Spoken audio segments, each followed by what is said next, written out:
Hand out, she holds. It's feeling like we've been here before. We're both so broke. That's something that'll keep us afloat. Don't walk too slow. We can't keep falling deeper again. Came too close and the taste so far from pure. A rush of blood, but we search for so much more. We've all been here before.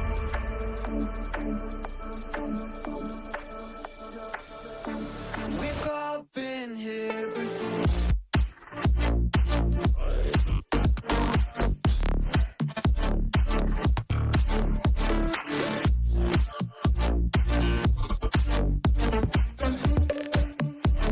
We've all been here before.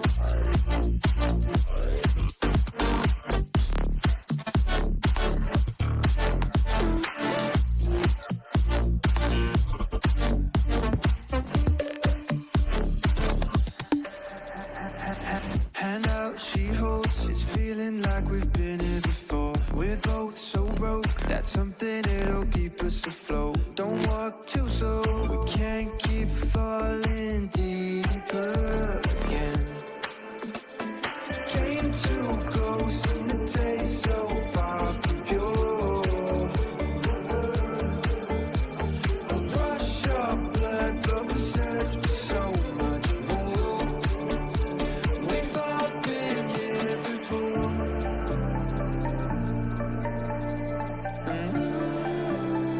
We've all been here before.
It's that time of year, everybody. November 12th, 2024. Semester starting to wind down, classes well over halfway completed. Competitive seasons ending for some of us, but not all of us. And where does that leave us? Well, it leaves us with potentially my favorite word in any form of competition: playoffs. Ooh, it's enough to get a chill down my spine. Chris Clayton, joined once again, and as always, by my lovely brother Kevin, as we come to you live from our Shenandoah Esports Arena here in Winchester, Virginia, preparing to take you through our first playoff series in our program yet this year. Shenandoah University Smash Bros. In NECC competition is taking on New Jersey City University, and it's going to be very exciting. This team has been through a lot. We know a lot about this team. How are you feeling so far? I'm feeling pretty good, not only from just walking into this space and getting that sort of energy from these players who are all super locked in, making sure everyone's getting a little bit of play time, but also there's just something about this year that feels so different from the past.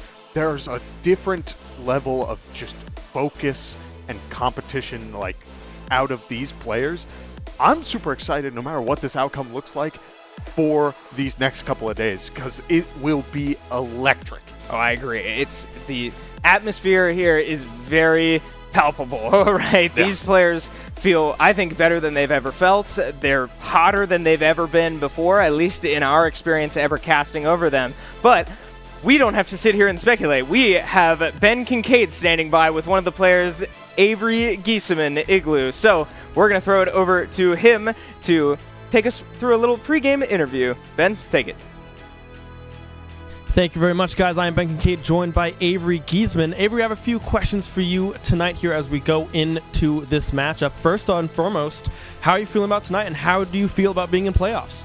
Oh, it's so exciting, Ben. I don't know if you were even here for my first ever playoff run when I came to this school, but I haven't been in a playoff since my very first semester here at Shenandoah, at least in the NACE division. So it feels extra good to be in those NACE playoffs. NECC playoffs we have been in before. This is a familiar territory for us, but this is the first time we're entering NECC playoffs, and we feel really good about our chances. In the past, we've run into Stony Brook University, who's obviously one of the top tier schools in Smash Bros. Right now. So I feel really good that we get to enter an NECC playoff and have a really strong chance of performing well. Oh, yeah, that is great to hear, right? And we've seen a lot from this team throughout the semester. What are we looking to expect here possibly from the team here tonight?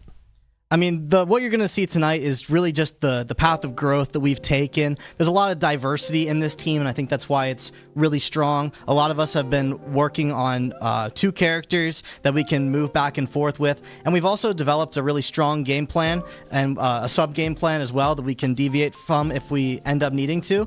But really, at the beginning of the semester, we were doing a lot of experimentation, making sure that we get our subs in, making sure that we come up with the best possible strategy to give us the best possible chance to win in playoffs. And tonight you should see that strategy come to fruition. So we've looked a little bit at New Jersey City University, right? And they have a pretty strong player in this Lucas player, right? Do we expect that to be a problem going into this matchup? Do we have a plan going in around this? You don't have to share the plan, of course. We don't want to give too much away before we start the game plan, but how do we feel about this specific player? We do feel strong about our chances versus Smash Bros. The Lucas player, Ben. I do want to say he did give us some nice trouble last year, so we do have some VODs to go over in that regard. But we feel really good about our game plan. We understand how he likes to play and the team around him, how they like to play. We have a game plan going into it. He does present some problems. You got those reflectors against things like Kyle's Hydrant that we have to work around. He has this more slow play style who can also go in and make a lot of damage happen quickly. So it's a tough dynamic to play. When you got a PR player on the team, that's always going to be someone you got to watch out for, someone you got to prepare for, or they're going to catch you off guard. But they got to do the same thing for us because we can put those same threats on the board. No, for sure. One last question for you. A little bit, maybe a long-winded answer for this one, but we've had a great semester for this Smash Bros. Roster, right? From the beginning of the semester to where you are now, what has grown and what has everyone learned throughout the semester playing together? Yeah, I mean, we've learned so much, Ben. It's been a great team dynamic this semester. I must say, the team dynamic has looked better than ever. It's been such a pleasure working with these new players and old players from this roster. We've had players come and go, and the vibe has just been really strong with this team. So it's been great to, get these wins under our belt, that we can have that team motivation through that. But also our losses have been, very short-lived as far as the depression phase of losing matches, and we've been able to regain really well. So I feel like what you're going to be seeing today, as opposed to at the beginning of the semester, is, like I said earlier, that solidified strategy that we feel like is our best chance of taking the victory. And then also the team mentality, I think, is really stronger than ever. We haven't seen a lot of loss from this team recently in the semester. So I think once we get that first game loss, that's when you'll really see the team go for those readjustment phases, and you'll get to see that for the first time. But really, the solidified strategy is what we're looking for tonight, because I think it's really strong. No, for sure. Well, thank you very much, Avery. Good luck with the rest of the night.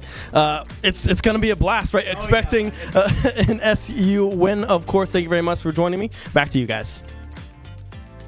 It sure is going to be a blast. I mean, how can you not love listening to him talk Smash Bros? I could do that all day, every day. He sounds confident. The team sounds confident. I think we're going to have a lot of fun today. Oh, it's going to be so good. And I want to talk just a little bit about what he addressed when it came to these players, just not only the start of the semester, sort of building off of that.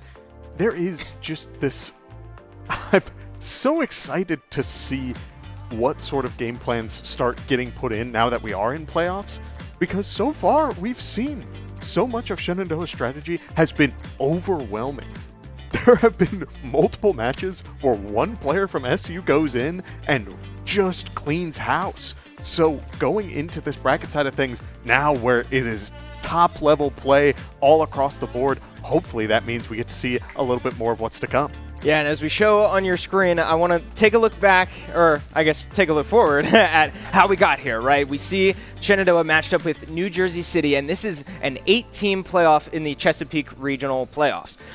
Shenandoah and New Jersey City, are ranked 5 and 4 respectively. Shenandoah coming in as the underdog in this matchup. The winner will go on to play the already advanced William and Mary 1 seed up there at the top of the bracket. So a lot coming their way, right? That's a really strong roster. We know how strong that roster is because we have history against that school. That's a very close school to Shenandoah. So we will see if they're able to come out on top in that matchup. But in order to get there, they need to get over the hurdle right in front of them, which is New Jersey City University today. So big moment, right? I mean, this is playoff Smash Bros. This is elimination time too. It's mattered a lot leading up to now. It has never mattered more than right now, because if Shenandoah does drop this series, their NECC season is over. And that is never a good feeling, to close out a season so early. So with all of these players locking in right now with this legendary roster that we have going, their goal tonight is going to be a simple one. Do not drown right away, as we do get a look at our starting roster right here. AJ and Avery starting things off with, of course, Kyle and Will. All of the regular faces you know and love, but also the subs are here behind us as well. If we get into a scary matchup, Joshua and David are going to be here ready to rock and roll if needed. Yeah, these are the guys that we've become so familiar with over the course of the year, right? These players in both NECC and their NACE Varsity Premier competition that we've been following all year long as well have frankly been dominant. They dropped their first 2 series of the year in NECC and have not lost since. They are 3-2 right now and undefeated in their NACE competition. So when I said earlier that this team is hotter than they've ever been, I mean it. They have got it figured out. They have faced their adversity, including those 2 losses and the Game Mason series that we've talked so much about all throughout the year, right? This team has been put in holes, put in tight situations, and overcame those situations to find themselves where they are now. Yeah, when it comes to these players, not only are when you're in these win streak situations where you feel like you're on top of the world, that is arguably when you're most vulnerable. And so, as we see, all of the players right now are very much sort of in that locked-in state. They're focused on the game, focused on what's at hand, trying to get ready. they're not getting big heads about this. They're not sitting here thinking that they're the best. They're seated in one of the hardest seats to get through this bracket, being the 5th seed, because next week you're fighting number 1. Yeah, and we can look at the standings here from the regular season that they had to play in this group. It is a relatively small group, but you may recognize one of the teams on that left side of your screen, William and Mary. I said familiar opponent, local opponent. That's because they were in our group. They are one of our 2 losses in this group. So William and Mary finishes the group undefeated, earns that 1st seed in the bracket, but Shenandoah, again, dropped those first 2 series, and I believe the other loss was to Pace University. So they lost the 2 teams that placed above them, took care of business against the teams that they should have, and find themselves as the 5 seed going forward.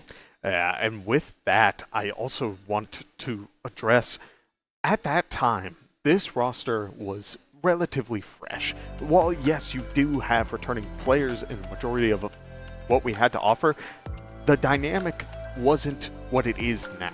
There was definitely this point where Shenandoah was still trying to figure out their team identity. Who should be trying to take this lead or trying to connect these bridges of stocks?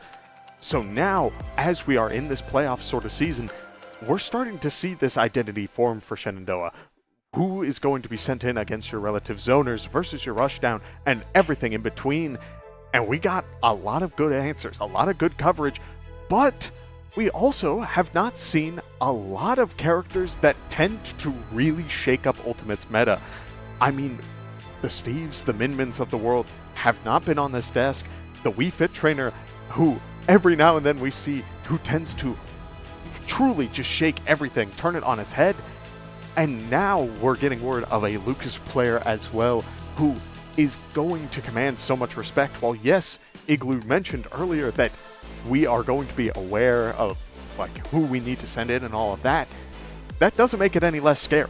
No, not at all. And you're right. With certain characters that can just sort of command a certain amount of respect, like the Steves and the Min-Mins of the world, that's certainly something to keep an eye out for. And as we prepare to load into our first matchup, I do want to take some time to highlight the other team as well. New Jersey City, we know a little bit about coming into this matchup, and one of the things that you already mentioned was this Lucas player. Ben talked about it in the interview as well. Sounds like the team feels like they're ready for it, but we also have history against that player. This Shenandoah squad has gone up against New Jersey City in the past, and they won by nature of a forfeit. It sounded like something came up mid-match, but they were, to be fair, on track to lose that series. Shenandoah was on track to lose that series, and they ended up winning via forfeit. But when Igloo says that this player gave us our fair share of trouble, he's not joking. And I also want to take a moment to highlight the other 2 players / characters that we know about are a Joker player and another Joker player, which is kind of funny because that's not allowed. But they're not breaking rules. They have switched to another character. It sounds like Joker player number 2 plays Aegis instead, since you can't play the same character twice in a crew battle.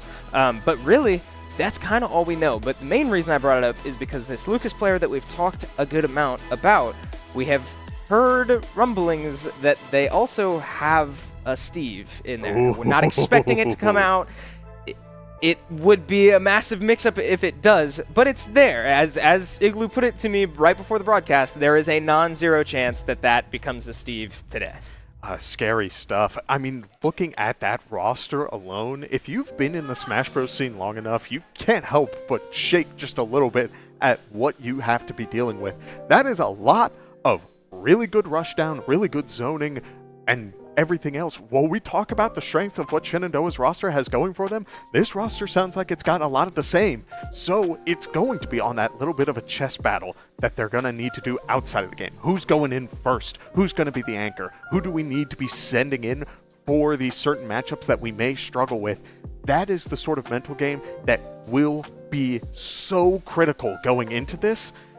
As well, in the last week or so, I feel like we've been seeing a resurgence of Jokers in the world. Yeah. And it's getting scary. Leo. Yeah. You saw the clip, Chris. Yes. My man Rebel Guard 6 times and got all of them.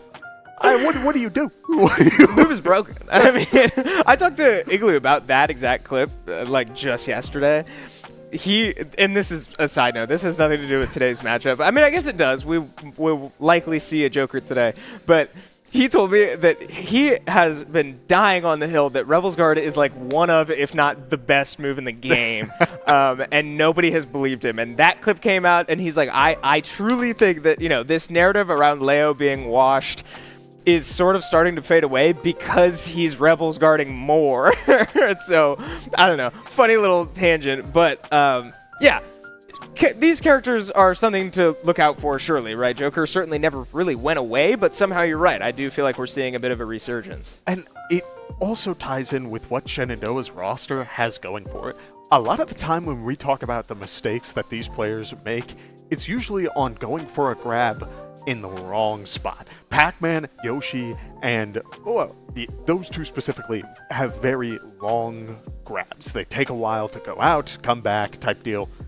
And like, when it works, that's great.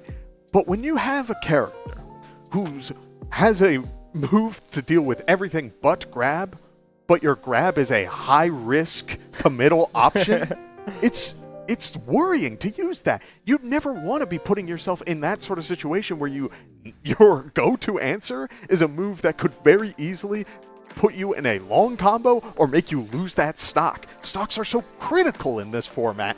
And so, dealing with a character like the Joker, again, it may be on a potential matchup swap-off for these players, taking the time to say, okay, ordinarily we'd want 3 stocks, but if I could just get my 1 or 2 and then get the bridge, whoever's going to connect that line to go in next, that is what is going to win this crew battle. Yeah, you're right. And I am confident in saying we know our team pretty well, right? You and I have been able to follow this team throughout the year and see the ups and downs that they have gone through, but a lot more ups than downs, I don't mind telling you. We know strategy, loosely speaking, has been more or less the same week to week. It has largely been Kip going in first, Willie going in last, and sort of as needed in between, right? And the biggest addition, the biggest difference this year, in my opinion, has been the addition of our subs, namely Rhombus on this Jigglypuff is such a niche addition, or a niche territory that our team could not quite fulfill. That Jigglypuff playstyle can't really be replaced by anybody else on our roster, and to be able to have that player on the right side of your screen right now as at any needed moment to be able to slot in is a bigger deal than you might think. Even though he's listed as a sub, that's a very big deal for this squad. Oh yeah, we talk about matchup knowledge in this sort of situation. Pac-Man, a lot of the time, has done a lot of matchup knowledge for the opponents where they don't know how to get past that fire hydrant, and Kip is able to get so much for it.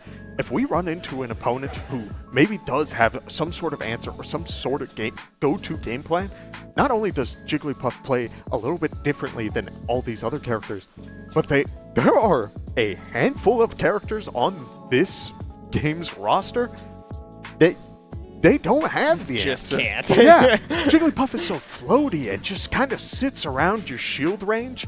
Like, take a character who has a great out-of-shield option. Yeah, that's great if Jigglypuff is sort of dancing around and stuff, but that back air is relatively large, and even so, if spaced properly, a good Lucina up special, maybe a Pyramithra up B to, like, get off of me type deal, suddenly there's a pink puffball who's approaching you slowly just to sleep on you.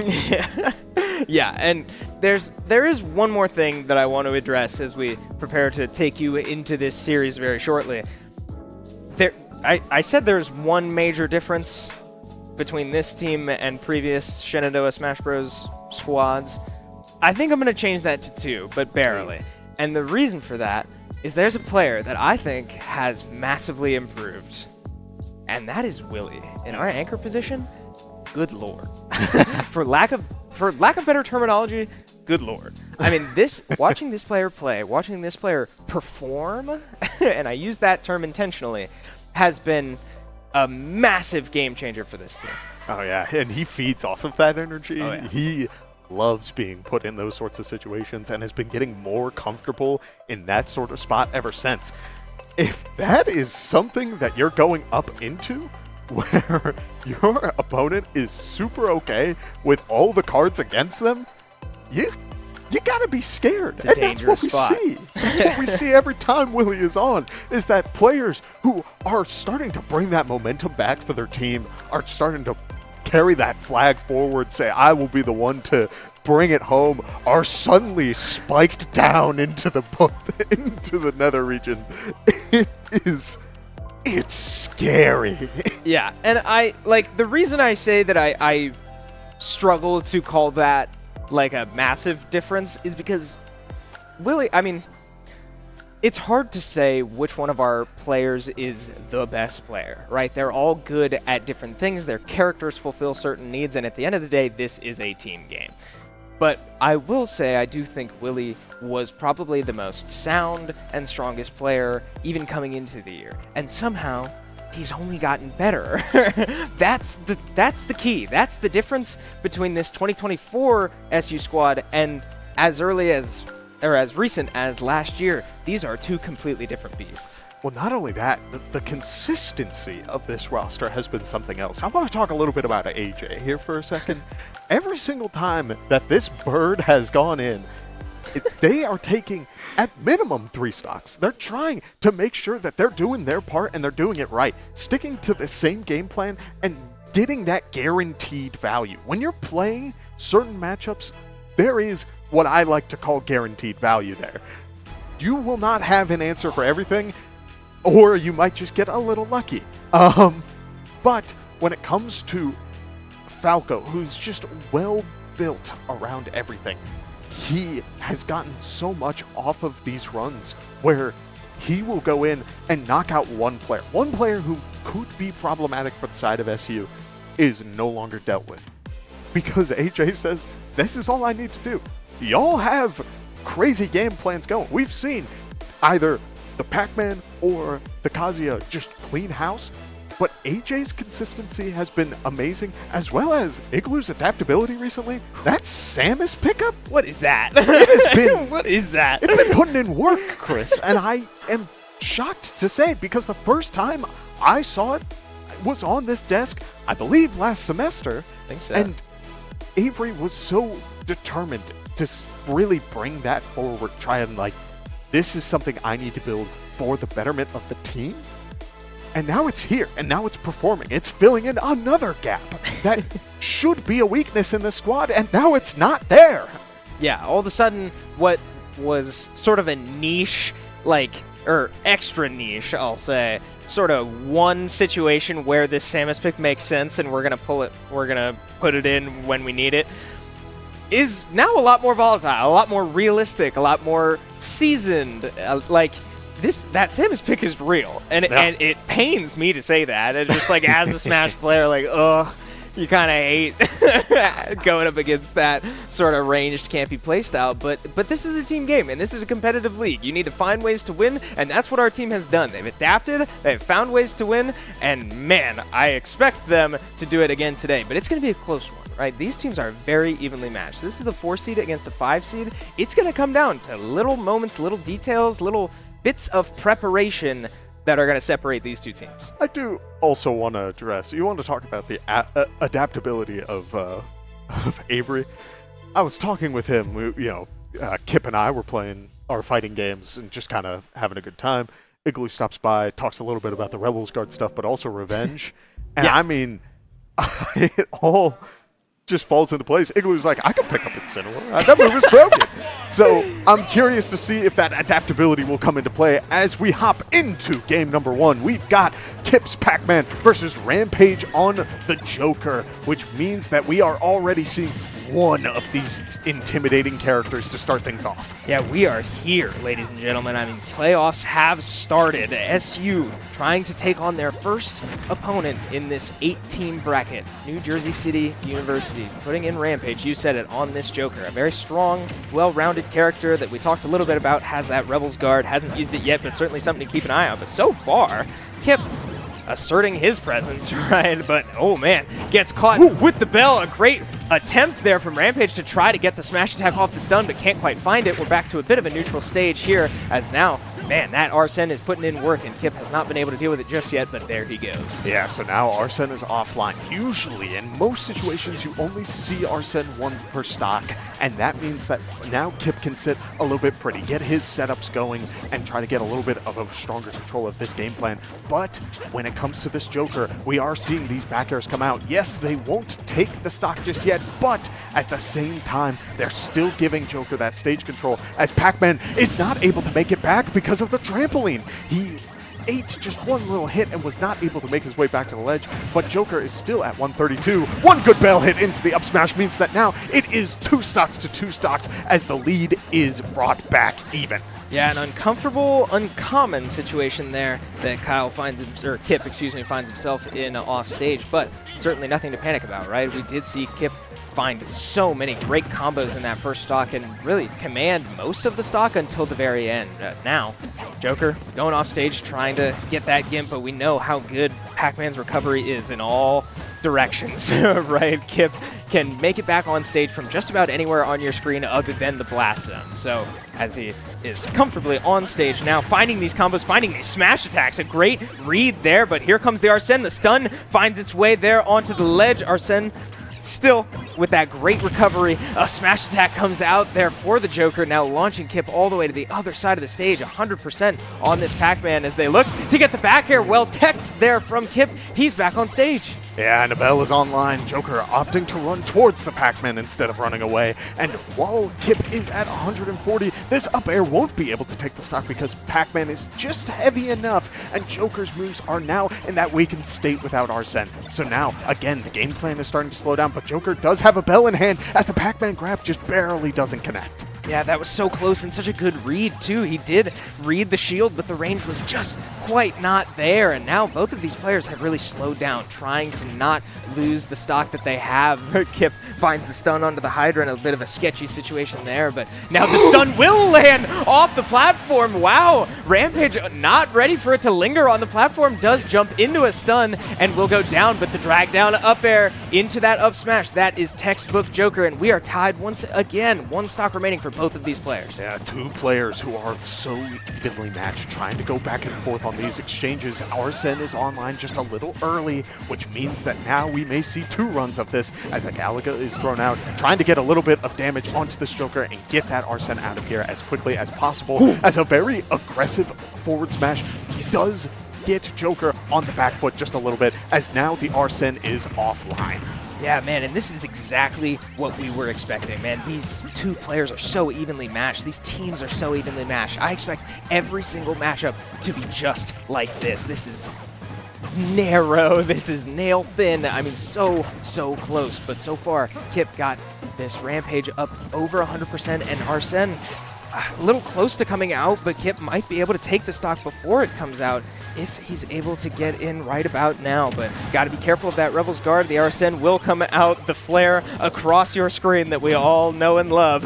Kip now forced to sort of sit and survive. Finds the Nair in the apple at a disgusting angle. Finds the kill center stage, and Kip takes the early lead for Shenandoah University. That apple is not supposed to. There's Dude, no yeah, that's way. actually crazy. No. I refuse, Chris. That apple, center stage. I get that it sends to the top blast zone, but still, Joker was on the ground, gets sent to the heavens from an apple.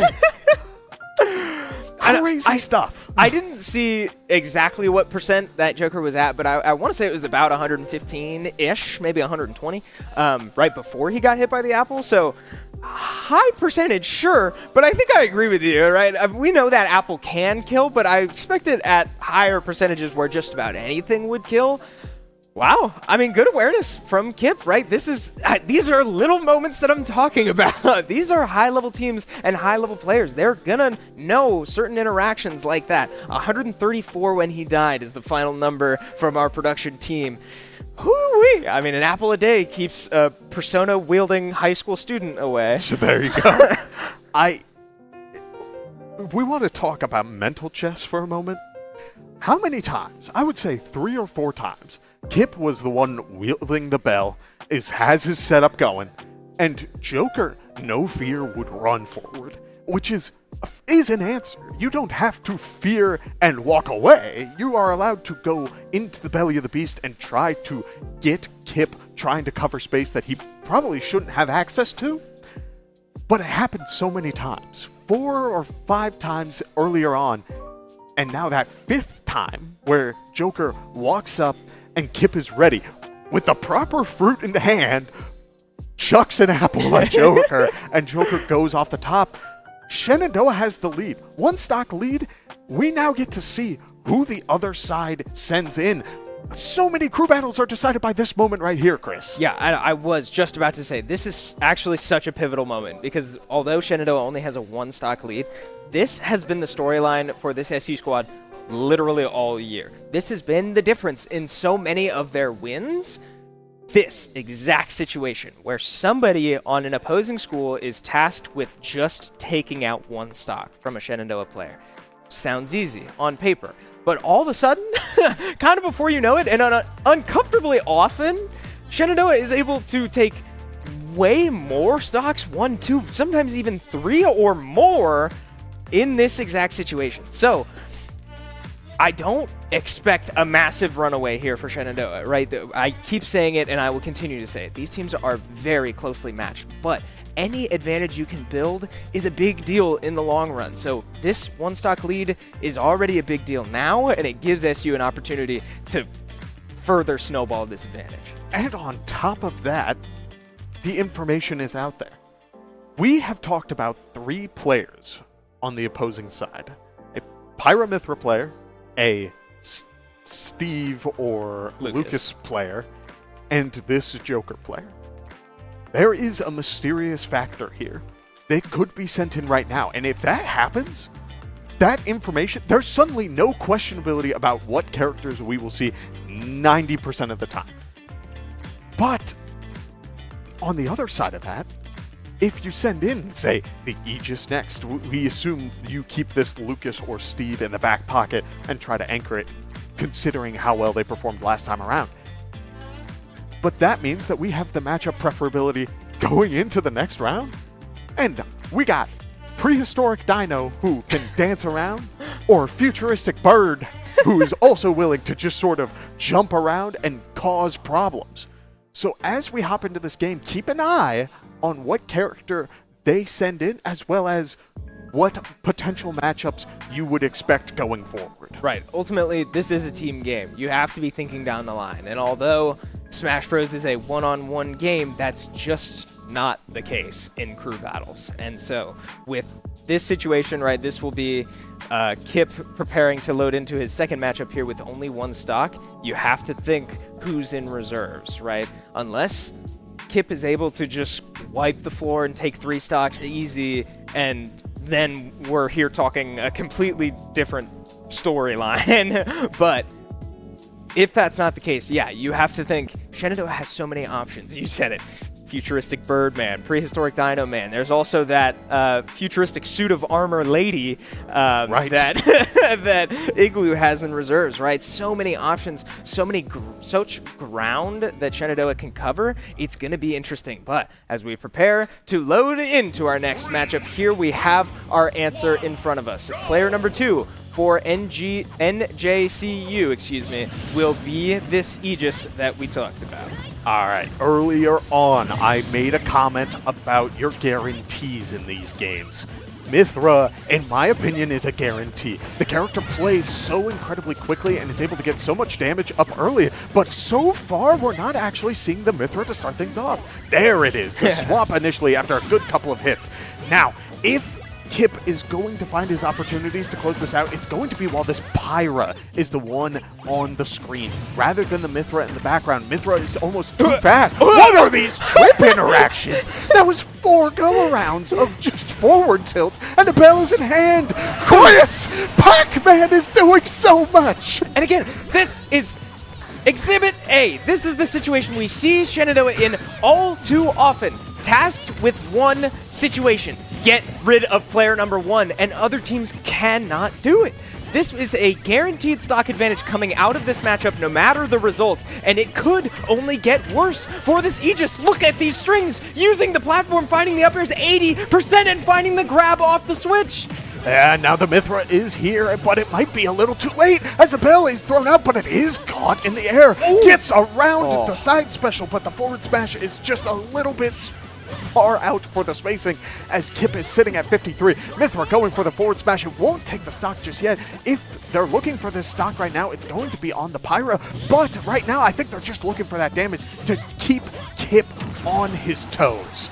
Yeah, and this is now a little scary territory. We do see the key come out for the first time, so that the jig is up on that one. As the element of surprise on that is now a little bit gone as we see it come out a second time there. 143% though is very scary for this Pirate Mithra, but now Pac-Man is also up to a percentage where he could go down soon, but might not need to as Kip finds a second stock. Center stage does not matter. NJCU down to 7 stocks total, trying to just get rid of the Pac-Man on their screen.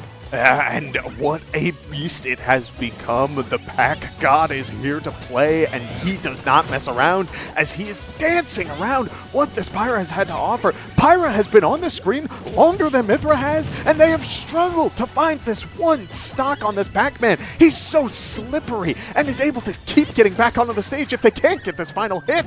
As the Galaga is now back in Pac-Man's hands, we may see another good setup here. Yeah, and this looks like a whole different player so far on this third stock. This is reckless aggression, and I think that's what you need. You need to put this stock away now. 140% Kip, excuse me, needs to get off your screen, and sure enough, the Nair from high up, man, as Kip was looking to start a combo there, potentially get some extra credit, but unfortunately at too high of a percentage, finds himself caught. But man, 5 stocks to start from this squad on your screen? Holy, what a way to start this series. You gotta be feeling good, right? You are so aware at how consistent Shenandoah's roster is. We talked about it. These players are able to sort of bridge these gaps needed where to really put themselves in favorable matchups. And this time around, it was not needed. The Joker matchup was close. It was both sides trading back and forth, but Kip found his opportunity to really open up that Joker player and get that momentum going. And then that Aegis player, I am all for playing whichever character you find fun in this game. But you want to use all the tools you have available to you. And so sticking on that Pyra for so long, you don't have foresight, you don't have the speed to dance around what your opponent has to offer. It's too much, especially when Pac-Man just takes up so much space. Yeah, I mean, it's incredible to watch, and now we're confronted with the same mental situation that we talked about just before that last matchup. This is a team game. You have to think down the line. The secret to success for every competitive team, whether it's traditional sports or not, for most of the most successful teams ever, know your job and do your job. I mean, that's the ticket, right? Kip just went out and took 5, count them, 5 stocks before going down. So that means for the rest of the team, your job has now become a little bit lighter.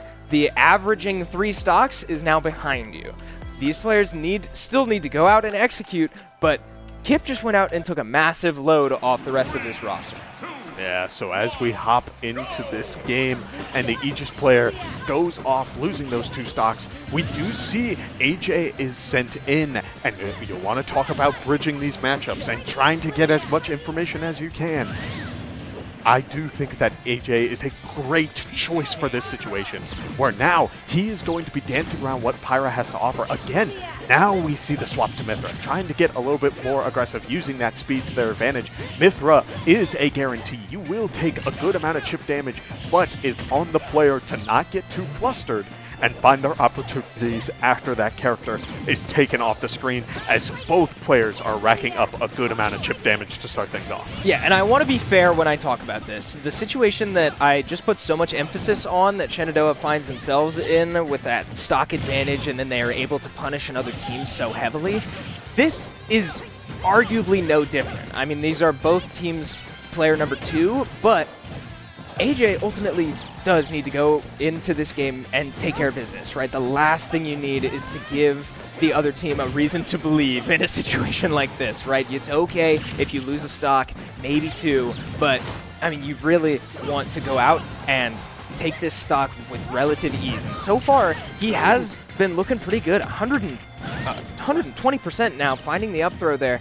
I mean, you have to feel good so far. Again, if you're thinking down the line, this is more than just a one-on-one matchup.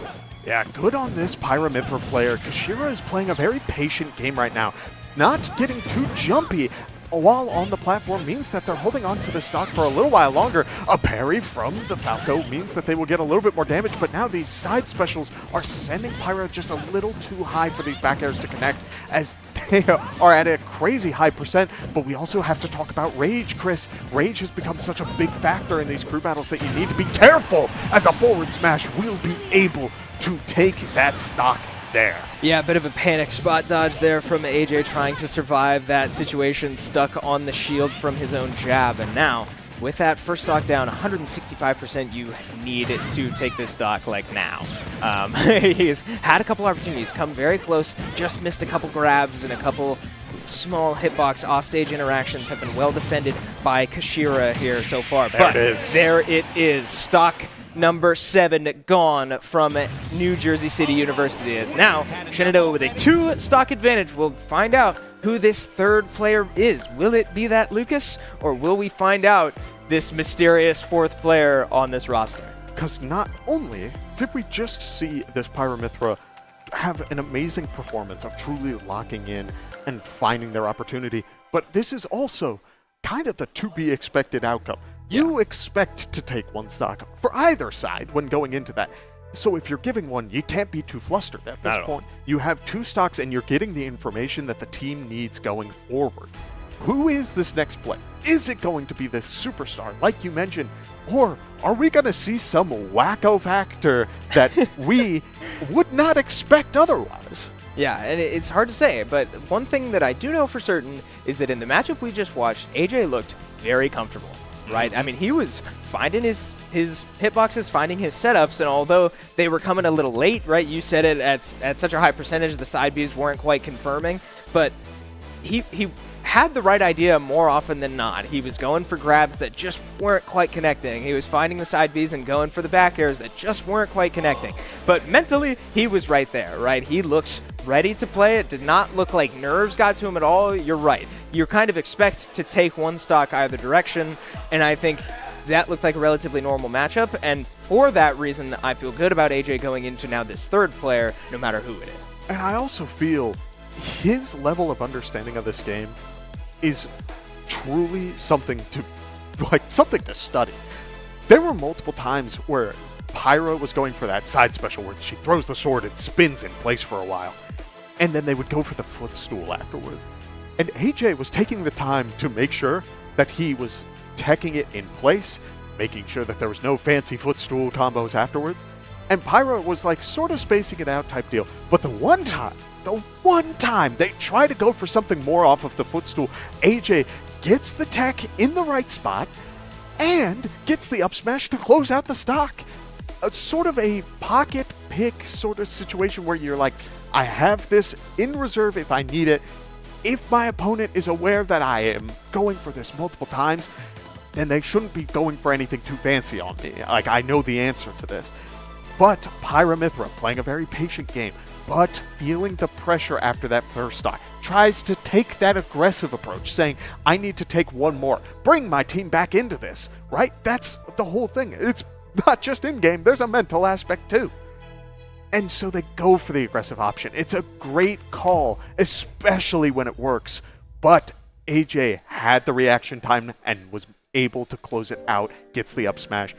It was beautiful. I'm so happy we're watching this level of play, Chris. I know. I can't stress it enough. These are, like, to have the wherewithal to even pick up on a small pattern like that, you don't even really think much about footstools, or at least I don't. When I'm playing, right, like, that's kind of a fluky thing when it happens. It's rare that you're intentionally footstooling someone.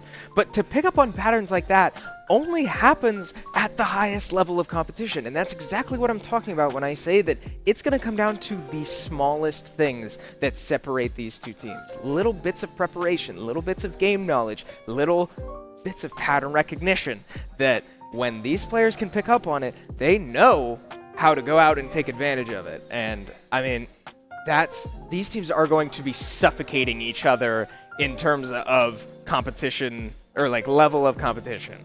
It's a knife's edge separating these teams, but man, have the little things so far gone Shenandoah's way. AJ as a player has really come a long way from what like when he first showed up to Shenandoah Esports as a Smash Bros player and has made his way up through the ranks, is now on the main roster. But to highlight a little bit about that, we're talking about this high, like, superstar Lucas or Steve player. AJ has had a shockingly good win rate against Sonic and Steve. This, admittedly, has been at in-person events. It was at Game Mason last year where we ran into a shockingly high amount, but he was ready each and every time. He had the answer for that. So I'm expecting either put the Steve away and send in something else, or send in this mysterious player. We're looking at the first, Chris. The Lucas is online, and we are on a small stage to boot. Yeah, see, now this is interesting, because generally speaking, in crew battle strategy, you have your best player either first or last. And we, coming into today, had the general notion that the best player on this team was this Lucas, Smash Bros being his name on top of the name of the game. So this creates an interesting situation as, wow, finding the freeze right on the ledge. AJ can't quite mash out of it, and that's the skill we were talking about, right? This is a very strong player, and this is the types of interactions. Look at that! Finding so many, wow, neutral, the grabs in the middle of air, in mid-air, excuse me. I mean, this player is hot right now. Yeah, and we're just seeing a bunch of very unique interactions. The PK Thunder combo was definitely a unique one that I have not experienced myself, as we do see the up special come out, but the Lucas down smash is just so powerful. It does so much, it covers such a big space. This character is, again, something that needs to be feared, something that needs to be respected, and we were just given the reason why. Yeah, wow. That was very impressive. I mean, those were things that I have genuinely never seen from a Lucas. So, yeah, that's a really strong player. We knew that was going to be a really strong player. We know that this player has given us issues in the past. So, with a tie game, right, just like that, Lucas goes in, Smash Bros goes in, takes care of business. But here's the advantage of crew battles, right? We know who's in, and now we get to react. We get the counter pick, if you will. So, if you're Shenandoah, right, that was something to witness. Who do you think we put in to try to deal with that? Because there is still a player in reserve for New Jersey City. Right. On the one hand, you do send in Igloo, and you got options, right? That's the nice thing that Igloo has going for him. You got either Dino Boy Yoshi or Bounty Hunter Samus. And there are benefits to both, whether you can play the matchup slow or you can really get in your opponent's face type deal. But on the other side of that, you could send in Willie. You could try to send him in early. I fear about sending him in on Kazuya because Lucas did a very good job of just controlling that space and really keeping the opponent off the stage. And while Kazuya doesn't have a bad recovery, there are points where it can kind of become almost linear in nature, and that Lucas had a very good grasp of what they needed to be doing at any given point. So if we do send in Willie, I wouldn't expect the Kazuya unless there's something about the matchup that he prefers. Fair. I would expect Mr. Bogard himself to make an appearance and really shake things up to try and bring that forward. Do you still have the recovery issue? Yes. But on the other side of that, you just have more generalized tools. You have much more that you can run away with. So there's so much on him. There's so much going for him on that. I'm still leaning more towards saving him as the anchor spot.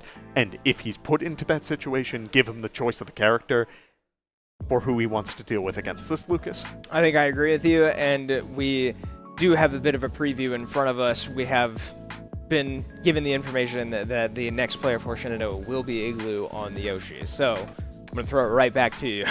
How do you feel about that into a Lucas in general, and then specifically this Lucas, given what we just watched? It's weird. As strange as that's going to say, coming from someone on the desk, this matchup is going to be weird for a lot of interactions. Lucas has multiple multi-hit moves as well as that projectile game. Yoshi has a double jump where he can just say no to whatever Lucas has going on. He is going to be able to, I think, double jump out of the PK Thunder, which is going to be a very critical part of this matchup.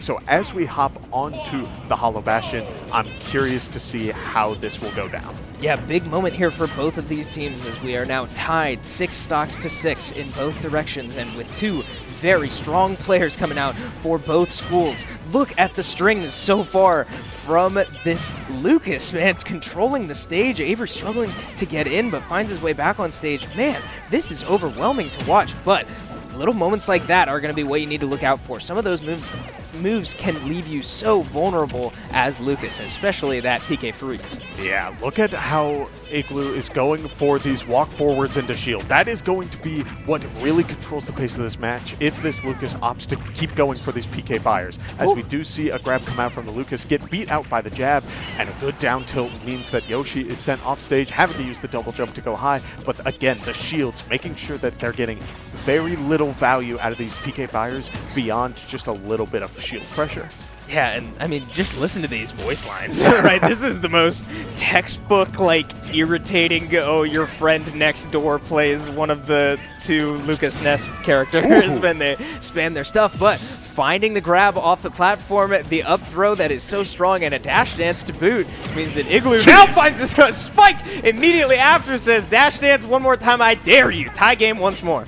Good Lord. This Lucas player, don't get me wrong, they have every reason to be feeling good right now, but to be throwing a dash dance out, it feels like it's got to be a mental thing at this point. They're trying to get the opponent, trying to get Igloo to act rash early on, but right now he's still playing that shield game, as we do see another one of those Zares come out and really control, preventing Igloo from landing too close. And you can't really tell the difference either between that or that grab on the ground, which means that now it's a 50-50 on whether Igloo should be shielding or not in those sorts of situations. It's a dangerous game, but as the percentage builds up, we have seen just how well Igloo does in these sorts of pressure situations. The up throw not coming out just yet, as a good egg will get Igloo back onto the stage. Yeah, these combos just feel a little bit longer for when Igloo is able to get in, right? We're seeing a lot of stray hits from Smash Bros here, racking up a lot of damage, but once Igloo gets in, they feel a little bit more deliberate, but in that situation, both players launch the opposite ways, but the higher percentage, unfortunately, will lose their stock, as now Igloo puts himself in a scary situation off stage, trying to build an advantage once more, but man, Smash Bros. In full control so far. Yeah, I mean, look at just how much pressure they're exuding off of their boxing game. Yes, we were talking about the PK fires earlier, but this character can keep up with a lot of the face-to-face boxer-style characters, as a PK freeze will connect. Another one will, but it doesn't freeze at that point, and so you can't do chain PK freeze, as an egg does get good damage. Lucas using the falling forward air to get a little bit more damage going. Yoshi, no double jump, does get caught out by the forward tilt, and this player, again, is a beast to recognize. Yeah, I'm shocked that double jump didn't grab the ledge. Igloo got caught on the platform there right before not the air dodge, but the interaction right before that. Yeah.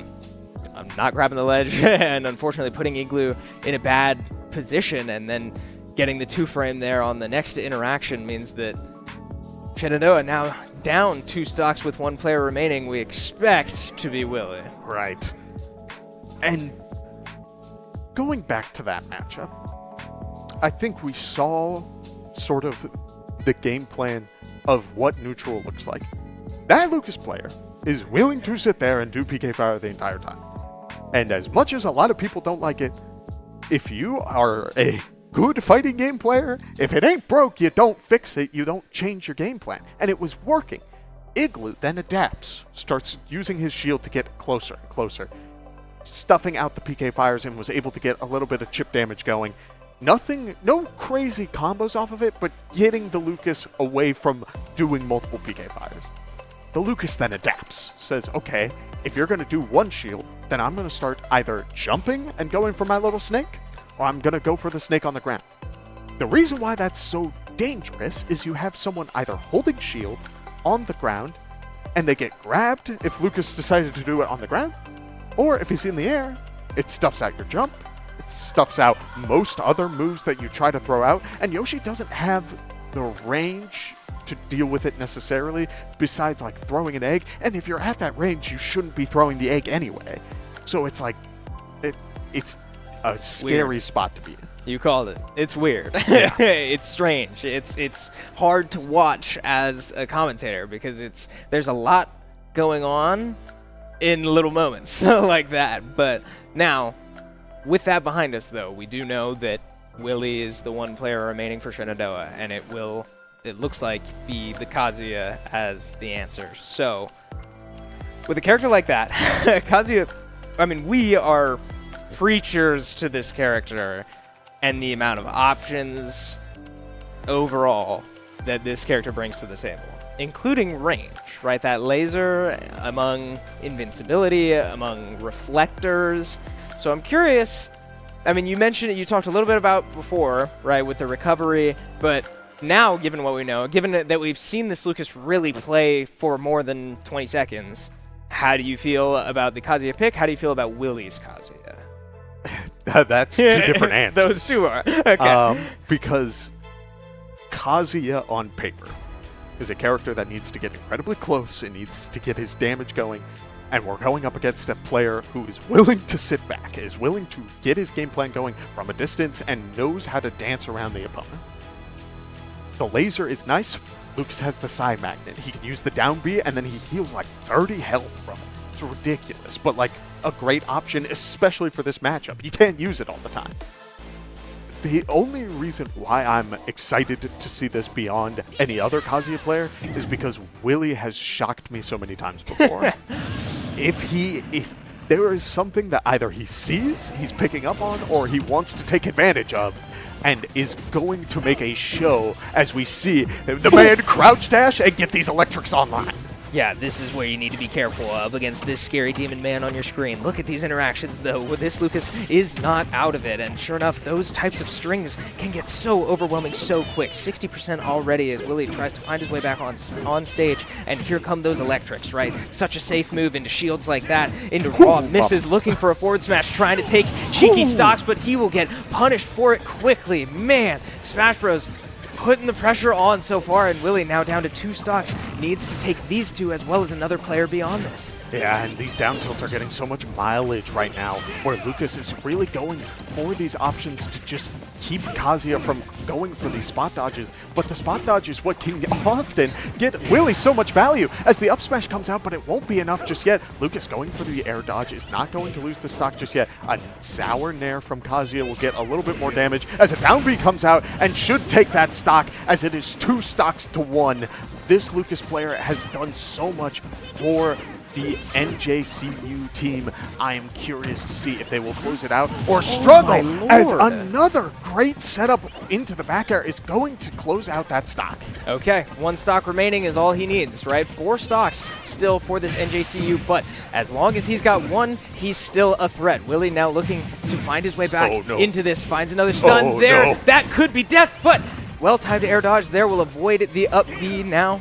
106% for this Lucas, and Willie with 1 task ahead of him. I'm such a preacher of looking ahead, right? Not forgetting that this is a team game, but in a moment like this, I can't help but feel like you need to focus on what's in front of you, and that is this 1 stock right in front of your hands. 80% is scary for Willie, as now these multi-hits are starting to come out. Willie finding his way in, but just quite unable to really find the hits that he needs once he's there. The kill button is online, and that would undeniably kill at this range, but a well-timed air dodge there gets away from the down B, as now both of these players look to finish the job however they can. Oh, geez, Scary Demon Man is able to use the armor and armor through a PK Fire, but it's not enough this time around.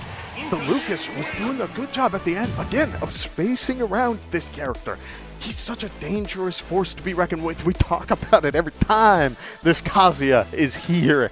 He just commands respect, but the Lucas had the game plan ready to rock and roll. Smash Bros? There's a reason he's named it. He's got the game locked down right now. It's going to be on Shenandoah's players. Can they find the cracks in this armor? What sort of game plan do they need to change? Or is it as simple as just a stage change? As we saw some pretty crazy setups from that Lucas player to close out those Kazuya stocks. Yeah, I mean, that was very intimidating to watch. And, you know, we talk about pressure, we talk about players exuding pressure in so many different ways, but, I mean, that was something to behold, right? That's a rare character pick and rare interactions that we don't see very often, and I'm sure correlates to the players, right? It's little things like that when you get into the lesser picked characters creates uncomfortable situations in pressure moments like these, right? It's certainly something to have to figure out, right? That's not going to go away because I believe that Lucas just took 8 stocks, I think. Right? I mean, that's scary. And Shenandoah took an early lead, right? Found their way into this series exactly how they needed to. But the big thing that I don't want to forget about is that we did not see that 4th player still. Right. So we don't know what is beyond this Lucas. I talked a little bit about the strategy of having your anchor last and thinking that maybe that was their anchor, but it's truly possible that there is another player just as good, if not better, sitting behind that Lucas. And that's so incredibly intimidating. There's a part of me that wants to believe that that player was sent in more as an equalizer to try and bring some momentum back and get them back into this game. I think that Lucas player got more value than they were expecting. And so now it's going to be, do you swap up your game plan? 90% of the time we are on this desk, the winning side does not change how they send in their players. But this feels different. Not only did Shenandoah have the lead starting this round, Pac-Man is just such a beast to behold, and that Joker, yes, they went blow for blow, but it seemed like Kip had some sort of answer going into that last bit. And if that is your only problematic side of things, do you send in that Lucas to start things off, remove the Pac-Man, and then have your team deal with the rest? There's so much that could go into this. Yeah, and I don't know. I mean, it's hard to say, right? You're right. We haven't seen winning teams change their strategies too often, and I'm just not sure because, like, that Lucas is the hurdle, right? The first 2 players, as much as I preach that these teams are so close, Shenandoah did take care of business, right? In those first 2 players, the Pyramithra and the Joker could not get it done against either of our first two players. So you have to look beyond that. You have to look at the mystery, right? And it sucks because we don't know who that is, but I imagine we will find out soon. It does look like we are going to take a quick break here. So, okay, excuse me, never break.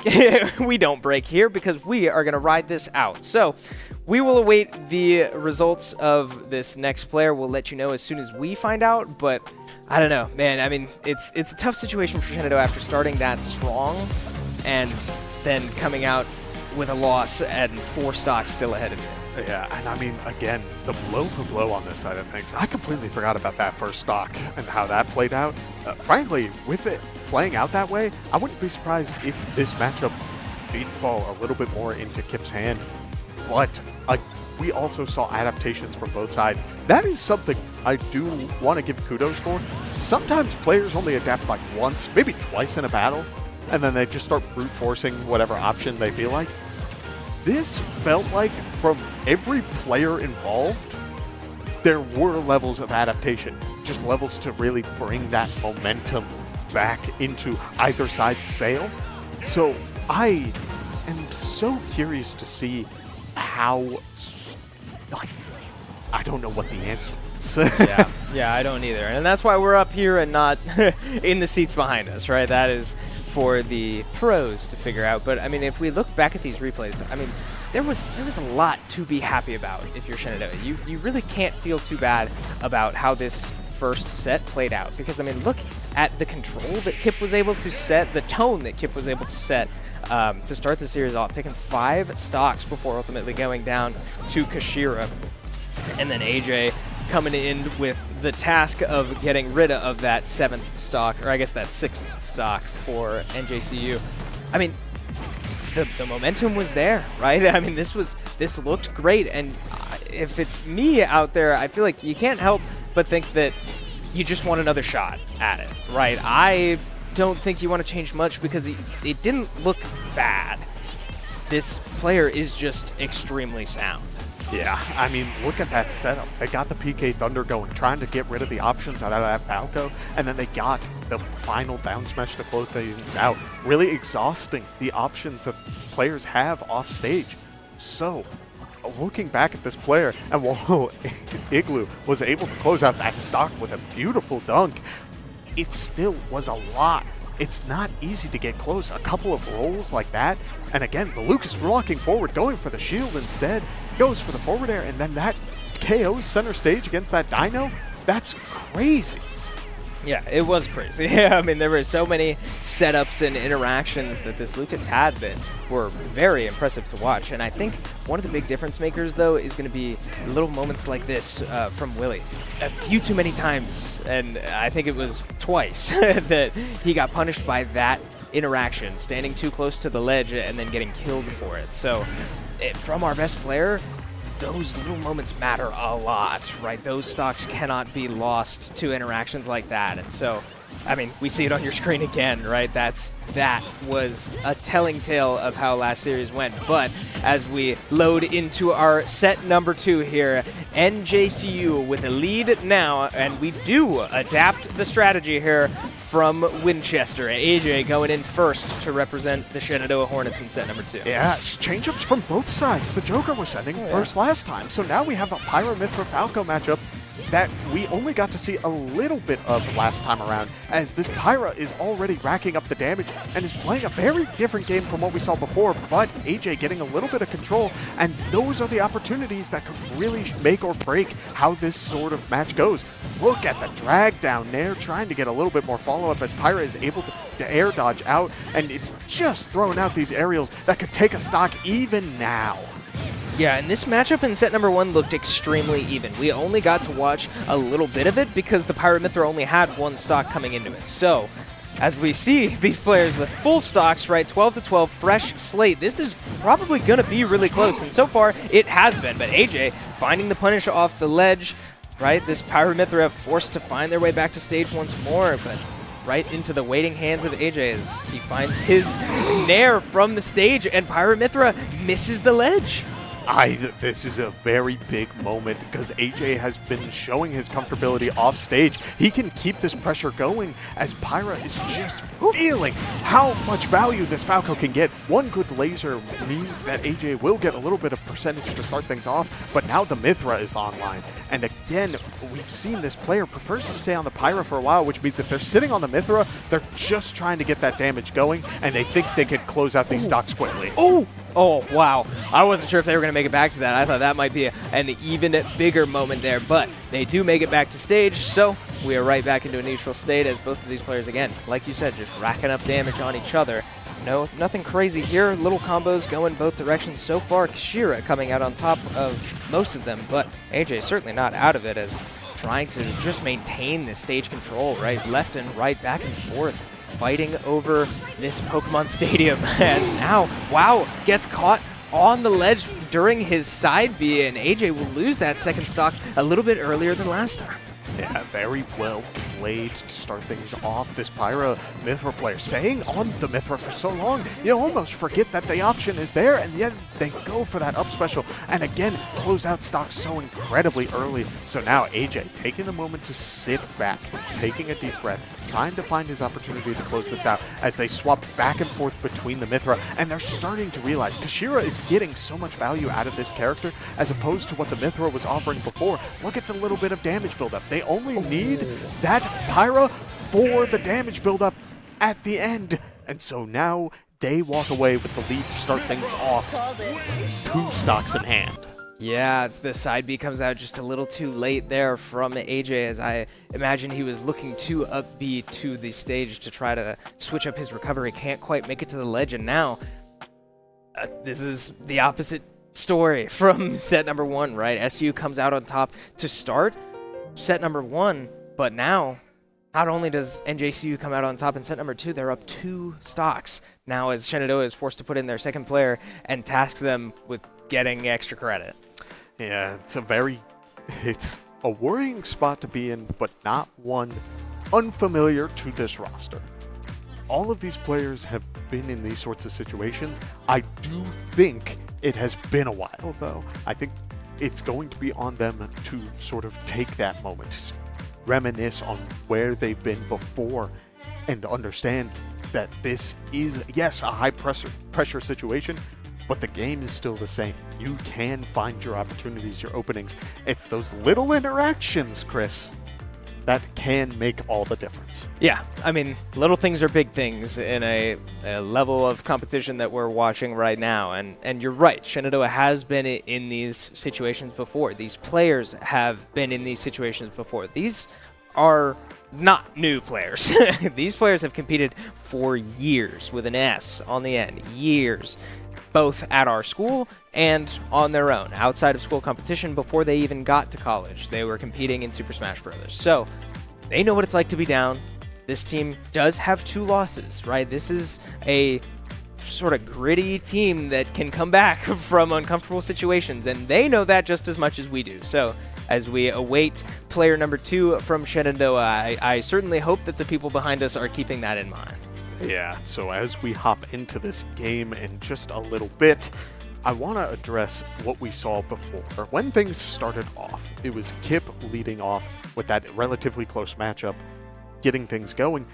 But then we got to see a little bit more of that, where Kip took 2 stocks off of a Pyramithra player and then got knocked out by a stray Nair.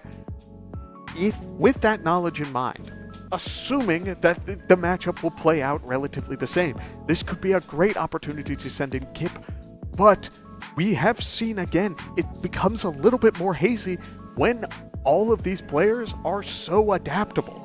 Yeah, I mean, that's what you have to expect at this level of competition, right? We've said it so many times, but that truly is the focal point of this matchup. These are incredible players, incredible teams, and they're going to be able, to adapt to anything, right? Whatever is thrown at them. Now, whether it's a successful adaptation or not will be determined by the result of this series, but these players are not locked into a certain playstyle, right? That's what gatekeeps bad players from getting to the next level. These players are well beyond that hurdle, that hill that so many Smash players can struggle to get over. So you're right. I mean, it's scary putting in a player like that, like Kip, for that reason. But I think now that Kip was not our first option, that inherently, I mean, I'm no mathematician, but that leaves us with less options, right? And I think that if it's between Kip and Igloo, I do think you put in Kip for the reason you said, right? We just saw Kip take 2 stocks off this Pyramithra relatively handedly, and almost 3 without losing that stock until you said it, a stray Nair mid-combo finds the kill off the top. Yeah, and on top of that, I think sending in Kip next means that you could potentially draw this Lucas out early. Yeah. I think because of how that matchup played out against the Joker, it's relatively 50-50 where both sides were going back and forth, but Kip did walk away with that win. Do you send Joker back in assuming that he can close that out, or does it play out very similar to last time and then you're not throwing away a player, but effectively getting rid of one? Yeah, and I mean, I do want to think back to the first matchup of set number 1. The Joker against the Pac-Man was actually really close. Like, that did come down to that stray apple mid-stage that caught us all off guard. So that's an interesting point. Like, does it pull out the Lucas early? I don't know if it does, because then you kind of do leave yourself exposed if you're NJCU and you get a matchup that hasn't been played yet compared to one that has and that was extremely close. So I don't know. I mean, it's hard to say, but ultimately we need to get there first, right? Whoever this Shenandoah player number 2 will be needs to take out this Pirate Mithra without falling too far behind before we really start looking ahead. And sure enough, we are preparing to load into our next matchup, and the answer is correct. Kip will be player number 2 for Shenandoah as we show you on your screen the matchup that is coming up next. 11 stocks still remaining for New Jersey City as Shenandoah looks to claw back from a 2-stock deficit. Yeah, Kashira is going to lose that one to start things off, but again, I'm curious how they will play this matchup. We saw the swap to the Mithra for a majority of that matchup, but now you're dealing with a character who has so many projectiles and stuff like that. And again, we're starting to see a little bit more Pyra to start things off, which shocks me because I feel like you would want that speed in your back pocket, but clearly these down airs into the up tilt are going to build the damage either way as they are adding just so much value to start things off. Yeah, I mean, I have to say, this Pirate Mithra so far has kind of looked like a different player from set number 1, right? A lot of the struggles that we saw them have to endure in the first set have kind of gone away, right? This is a much more fluid Pirate Mithra, switching between the 2 forms, like you said, finding advantages from both forms, and now finding an advantage over Kip, right? 89% and off stage is this Pac-Man, but leaving herself exposed as Pyra, as she now almost catches a bell to the face on that interaction, will sit in the shield, and Kip finds the read. The roll right into the ghost means that this is now a 1-stock game, and if Kip is able to take this stock quickly, that would be a big deal for Shenandoah. Oh yeah, I love those sorts of interactions where both players take a moment to breathe and are aware that neither side can really get too much off of whatever is going on. But it's what happens after that really tends to be the difference maker. So Pyra, seeing the bell, opting for the roll-in, immediately gets punished as Kip is going for the Galagas and walking away. Notice how he does not want to get close to that character. Pyra can close a stock just like that, so these little bits of damage from the Galagas or the fruits could be enough to just keep building that percentage up until the stock is his. Yeah, you really have to think Pirate Mithra is one of the most the most well-rounded characters in the game. The forward smash won't quite connect, but like I said, Pirate Mithra is one of the most well-rounded characters in the game. What are they missing? Range. That is the thing that Kip has now been using to his advantage, and all of a sudden Pirate Mithra up to 114%. I mean, again, this would be colossal if Kip is able to take this stock, but we can't get ahead of ourselves as now Kip looks to find a bell center stage. The bell is out onto the hydrant.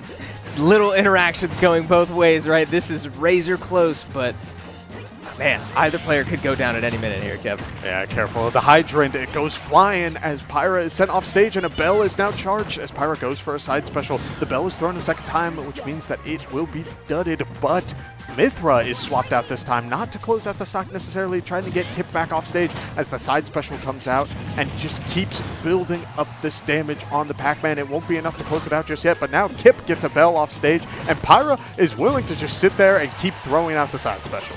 Yeah, and you have to think, like, we are getting excited here up on stage. Wow! Because Kip has an opportunity to tie it up, and sure enough, he will. Man, okay. I mean, Exhibit B of what Kip is able to do to an Aegis. Takes 2 stocks without losing any, and we have a tie game once again. That's okay. That's a big deal. An aggressive option from the Aegis. I'm not even sure if that was intentional. Could that have worked? You know what it was? What? I think they solo main Pyra. Really? I think they tried to throw out Pyra's side special, not realizing that they were on Mithra, and flung themselves off of the stage, not realizing. Because they stick on... Please understand, for those of you at home who may not follow the scene as closely, it is truly 50-50 when you play that character on, if not a little bit more lenient towards Mithra, when you play them at this high level. It is you use Mithra to build the damage, and then you either find your opportunity for a hard call out, or they're at a high enough percent that just about anything Mithra or Pyra has knocks out the opponent. But there are favorites. I get it. Believe me, I do. I was a Pyra person when I played Xenoblade. If you are in the habit of that, but you know that your option is like, oh, I need to be using Mithra, otherwise I'm not going to be able to help. And then you're used to that muscle memory when it matters most. It crumbles around you, and one little interaction like that, if Mithra was on stage, she would have just like stayed on the ledge. If you side special before the ledge, you carry yourself only to the ledge, no further. She went off, so it was either a hard flick or she was expecting to use the Pyra side special and instead flung herself into the blast zone.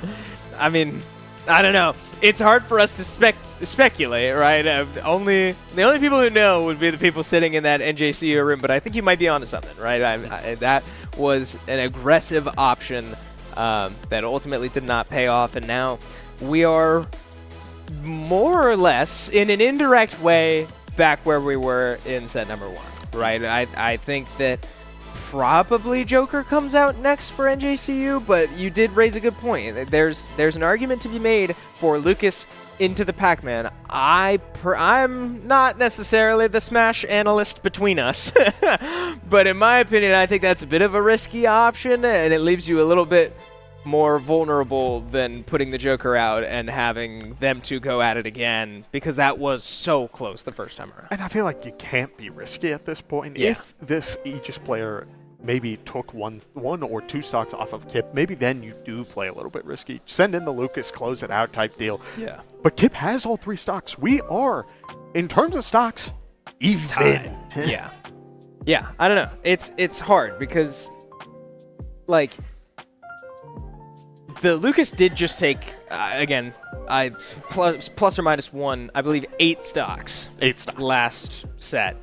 So with 9 stocks remaining, you kind of have to keep that in mind, because the only player so far that Lucas did not go up against and deal with relatively soundly was Kip.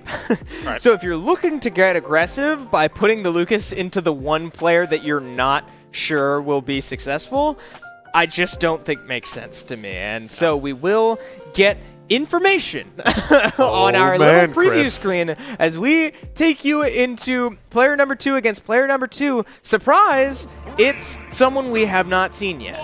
Hero against Pac-Man. A very interesting matchup where both players will probably sit back and try to get their game plans going. The other thing that can be very concerning for this matchup, as much as I think Kip will have a lot going for him, Hero can have access to bounce, which is such a dangerous ability when dealing with the Pac-Man. So while this is the first time we're seeing this Hero player go for the menu options, I am expecting a little bit more aggressive play as they do start going for these forward smashes a little bit early and are trying to almost close out these stocks as quickly as they can. As I also just realized their name is Curbman. That's my guy. My guy, he says, but wow. Oh, my guy is gone. Oh, no. He's in the blast zone. Yeah, our other guy finds a successful interaction there, finding the forward smash and taking the early stock, only taking 48%. This is an opportunity for Shenandoah to build a serious lead. And this now, if you're Shenandoah, again, no matter what the result, this is a big weight off your shoulders, knowing who's left, who was sitting behind that Lucas before, feels great. So we will see how much of an advantage Shenandoah is able to build, or if Curbman is able to bounce back from this pretty significant early deficit. As, I mean, they are finding their way back, but with that reflector, that's going to be the thing to keep an eye out for against Pac-Man. Yeah, the bounce is online, and Hero is cycling through the menu, trying to look for something, goes for the heal, and gets the grab to follow up. Won't be too much to make a difference, as now the bounce is offline. Kip can continue his game plan as Hero is cycling through that menu. Again, just trying to find the bounces.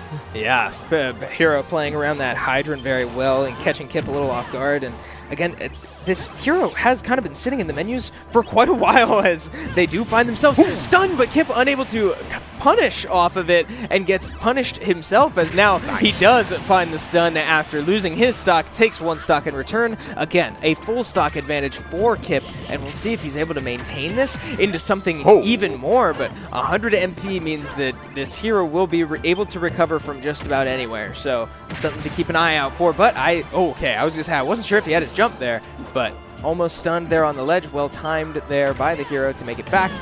Now, using a lot of that mana, throwing out a lot of spells against Kip, trying to just get back on stage. The up smash can't quite finish it now as this hero is psyched up literally. Kip with a bell in hand looking to finish it, and he finds the stun once more, untouched in that second stock, as now he creates a 2-stock advantage for Shenandoah. That man on your screen is a bad man. Yeah, walking away with the JV3 in hand, Kip really making himself known. I love the idea that if you're going to send in another player, because that Joker matchup was a little shaky until, or like it was so close until the end. Well, we do have another player, and it is a player that can cause problems for Pac-Man. At the Game Mason tournament, Kip was telling me stories of heroes who got 6, 7, 8 bounces in one round. That's absurd, Chris. And so if that happened now in playoffs, that it would be that's evil, Chris. Yeah. That's like a whole different type of evil. But Kip does walk away with 2 stocks in hand, and so now you got Joker, who was relatively even, but had that shaky bit. Does he have the answer to adapt to what Kip had going near the end, or do you send out the Lucas? Yeah, this is, I really am mixed right now. My emotions are very conflicted because you said it. This hero, if nothing else, created an advantage for Joker to now go into the same exact matchup where he barely lost with a full stock advantage. That's a big deal. Right. And with that said, though, there's only 2 players left for NJCU, and we assume rather confidently that it's going to be the Joker and the Lucas. Probably in that order. Probably. So, Shenandoah, although maybe in a disadvantage into this upcoming matchup, still has the advantage in terms of stocks, in terms of players, in terms of options. I'm conflicted, Kevin, because we just watched Lucas take 8 stocks off of our players. So you can't help but feel like even though we're up in stocks, knowing that that's coming, you can't get confident, you can't feel great about where you're at just yet. Yeah, but the other side of that is that those 8 stocks were taken without Kip in mind. That's true. 2 of those stocks were taken off of AJ, off of recovery situations that Falco can't do much about. Yeah. Pac-Man seems to make it back from wherever he's from. Literally. And so you got that as a factor, but also hearing Willie in the background talk about that Lucas player just a little bit, I am noticing that he is not flustered. He's very ready and also kind of brushed off the 2 interactions of those spikes that we saw, where he's like, hey, good on you. The first one I wasn't ready for. The second one, I didn't think you would do it again type deal. Now you have earned my respect. Let's play real Smash Bros. Yeah. No, I agree. So with all of that, do you try to send in that Lucas now and try to see if he can deal with this Pac-Man? Do you send in the Joker to close it out? I think you do send in that Joker. Try to get rid of this Pac-Man and get rid of that factor that you don't have control over, because if you can remove that, then it should, on paper, play out exactly how it did before, but in practice, this game changes a lot. Exactly. That's the $1 million question, isn't it? We can sit here and say what should happen all day. And 100 times out of 100 times, we could be wrong. Like, at the end of the day, it comes down to these players and those players doing what they need to do, going out and executing. I've said it all year long. Execution is ultimately what matters. I don't want to say the only thing that matters, but nothing else matters if you can't execute. So, we are receiving word from our production team that the answer to Shenandoah's remaining stocks for now will be Rampage on the Joker. Yes, the Rampage continues, and a matchup that we saw earlier will rear its head once again. I am so curious how this is going to play out, because when we first saw this Joker, we were harping on the Rebels Guard and like how that is suddenly becoming a very real factor of Smash Bros. Ultimate just in once space. Again. Yeah. On the other side of that, you have this player who didn't use it too much, but made such incredible value out of his Arsens. It's worrying, but also playable, as Kip uses the taunt, gets the one in whatever chance of pulling out a Heihachi, and is definitely feeling good as all of the players are starting to feel good behind us. The Galaga is online. Joker is already eating a little bit of percent, but look how already this Joker is starting to dance around. But he almost seems to be playing a little bit more patient than last time. Yeah, this looks like very different playstyles from both of these characters, because Kip knows that he needs to be protective of his stocks, maybe a little bit more protective than he was in the first set, as now we do see Arsene come out for Rampage, and this is where you need it to be. If you're going to be protective of your stocks, it needs to be right now. We see Arsene now under half HP, but maybe if you don't need to be protective, you can be aggressive. Maybe the best form of defense is offense, as Kip, standing right on the ledge, finds the roll read, the stun with Bell in hand, and finds the stock. This game is effectively tied. This matchup is effectively tied. Yeah, Chris, we saw this Joker player the last time around was very good at catching the options, the different fruit that Kip had available. And there were multiple times where Kip would have to walk away because Joker was catching bells. That time around, he sits on the ledge very deliberately, trying to get the Joker to roll, and he does. He's not able to catch the bell, and that evens out the stock count already. A very good parry to start things off here means that now he's just sort of in the zone. Chris, look at the damage buildup. Arsene is almost gone. Yeah, and this is looking like a return to form from set number 1 out of Rampage. The aggression from when Kip is rolling his fruits has returned.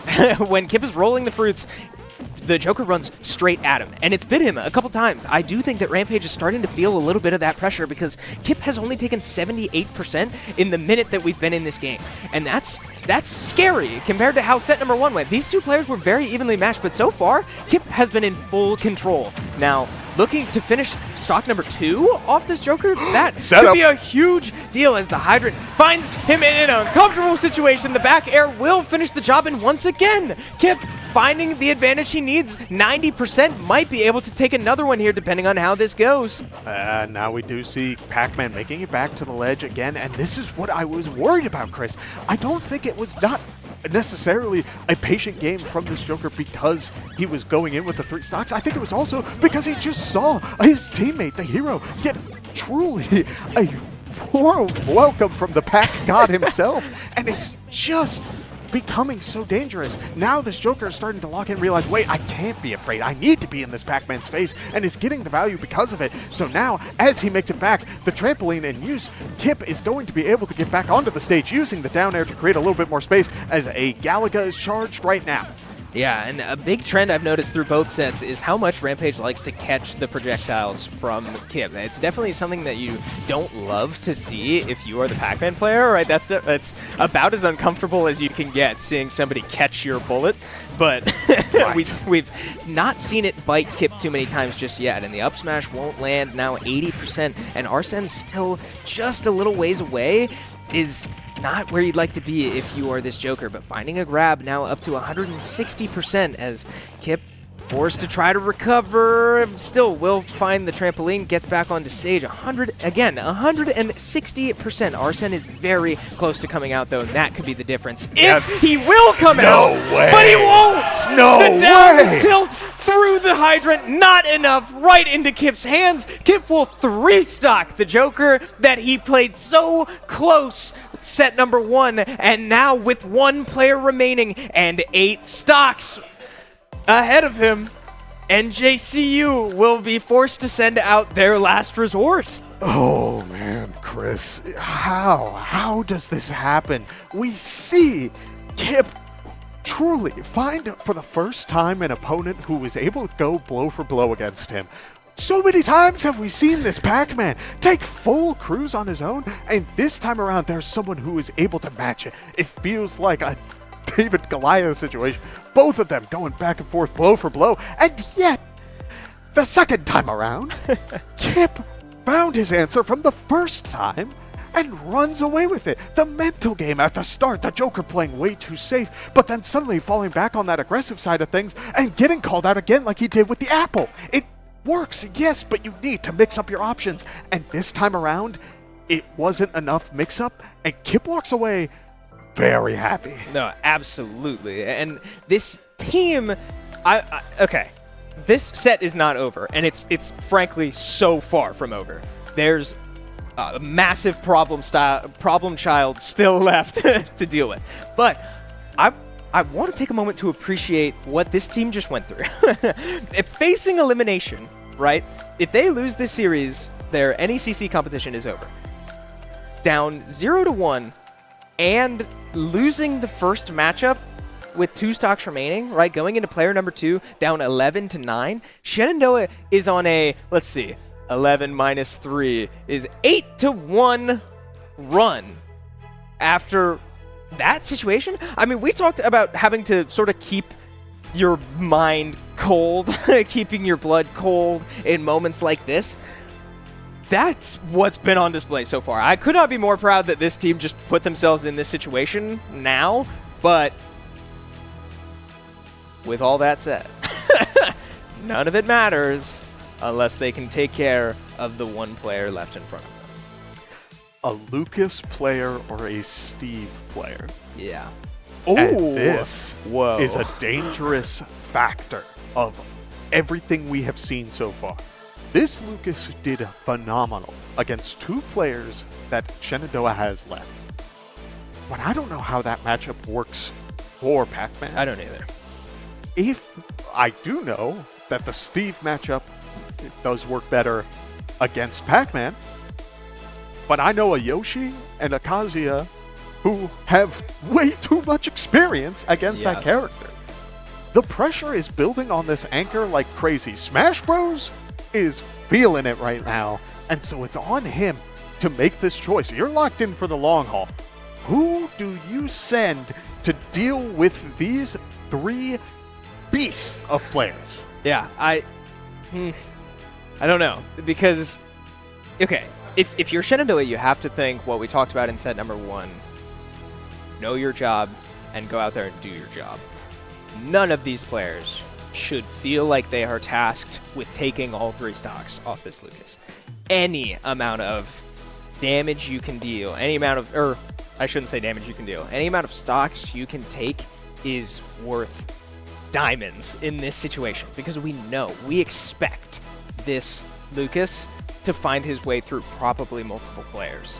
So any amount of progress you can build, any amount of advantage you can find, even if you're not the one playing, you have to be zeroed in on this game, of figuring out whatever you can learn to go out there and do your job, because your job is to take 3 stocks between the 3 of you. It shouldn't sound like a tall ask, Chris. It shouldn't. And yet, we saw. Yeah. We saw what this player is capable of. But we also saw that Igloo and Willie were able to close out stock. Take something. Get a little bit of that guarantee. So if this is going to play out how it played out the last time around, it may fall on Kip to do just a little bit more. Get that one last stock.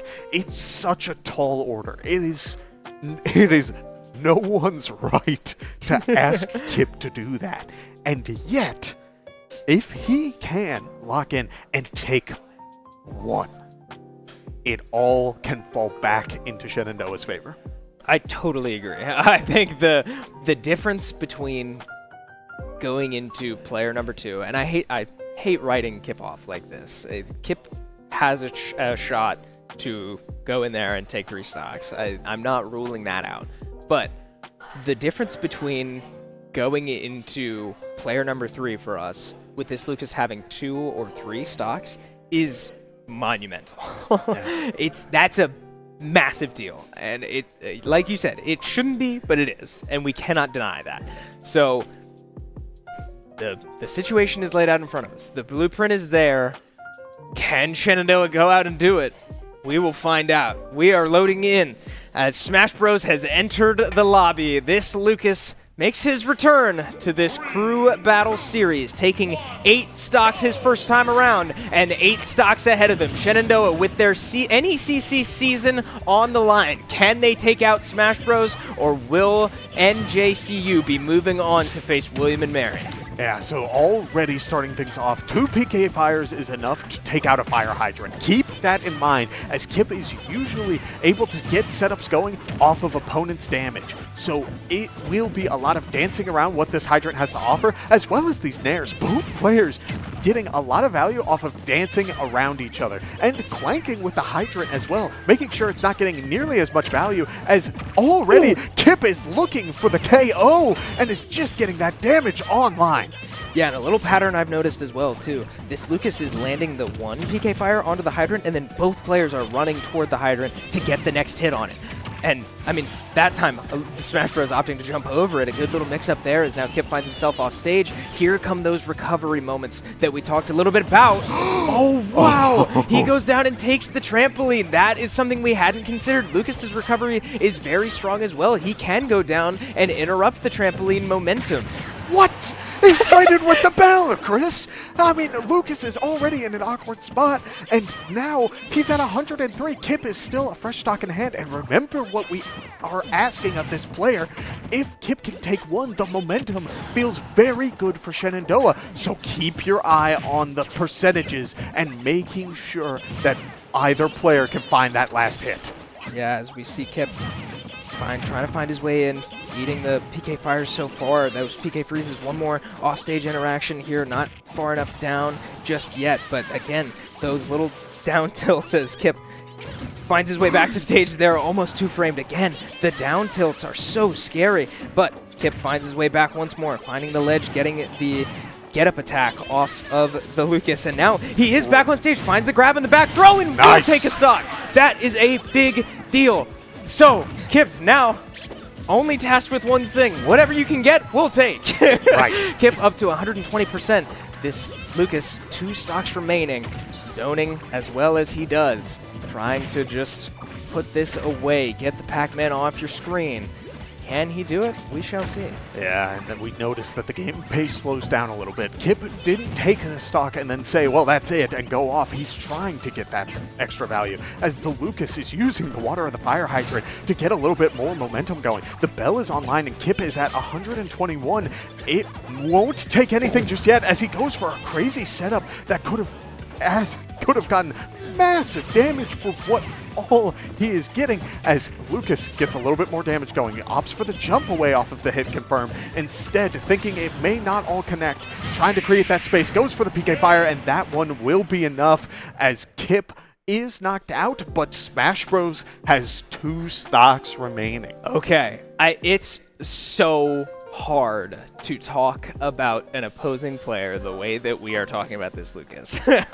With 2 stocks remaining, it's still very intimidating, but much better than 3, right? 1 stock on this player so far seems to be worth so much more than probably any stock Shenandoah has taken all season long. That's a huge deal, and well executed out of Kip, finding his window, finding his combos, and being patient, not giving up after losing his first stock, right? Settling in, finding the answer, and capitalizing. That is what SU needed, and now 2 more players need to do exactly that. Right. It's not easy.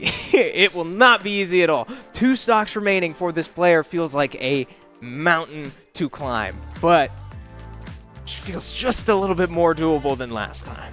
And the nice thing is, both of these remaining Shenandoah players have gone into this matchup already against this very player. They had answers of sorts to what this Lucas was doing. But make no mistake, this player was controlling the tempo of that match. For Igloo, a lot of this matchup came down to the 50-50s after he walked up and shielded a PK fire. It was, did the Lucas jump and then go for something, or did he just go up and grab? That 50-50 is what can decide the tempo. Igloo needs to win just a couple of those interactions. He needs to win those coin flips. And as horrible as it sounds, that for a coin flip, there's a mental game associated with it. You can get reads on your opponent, but there's only 2 options. It's going to be on him to pick the right one. Yeah, and okay, a couple things just crossed my mind. One, real quick, is there literally any shot we see Samus come out right now?